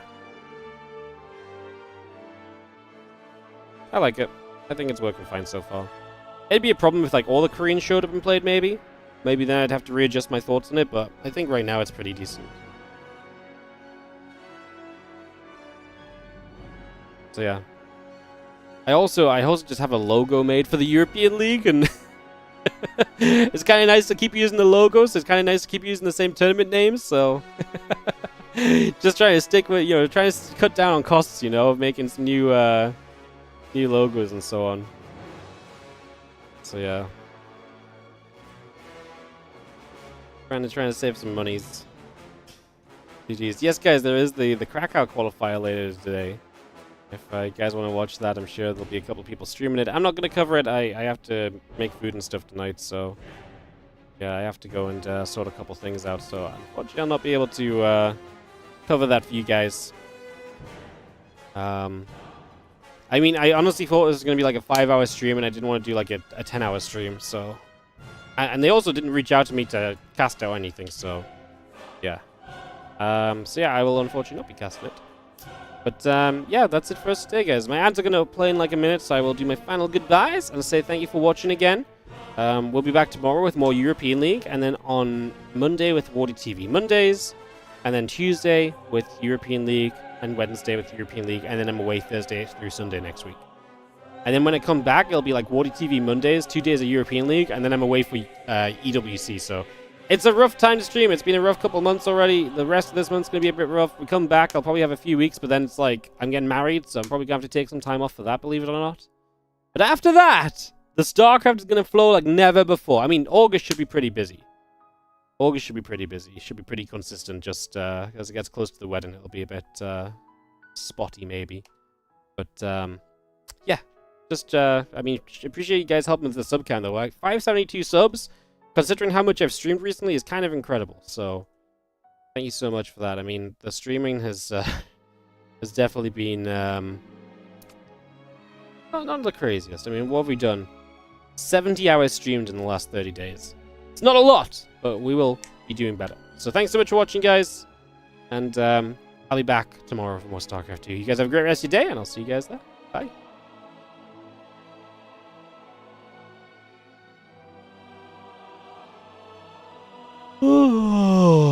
Tired Wardy. Gonna go have a nap. Or something. I don't know what to do. Got like 2 hours of nothing. Crazy. I guess I'm gonna do some admin work. Some invoices to make. Oh, yeah. It never ends. Bye, guys.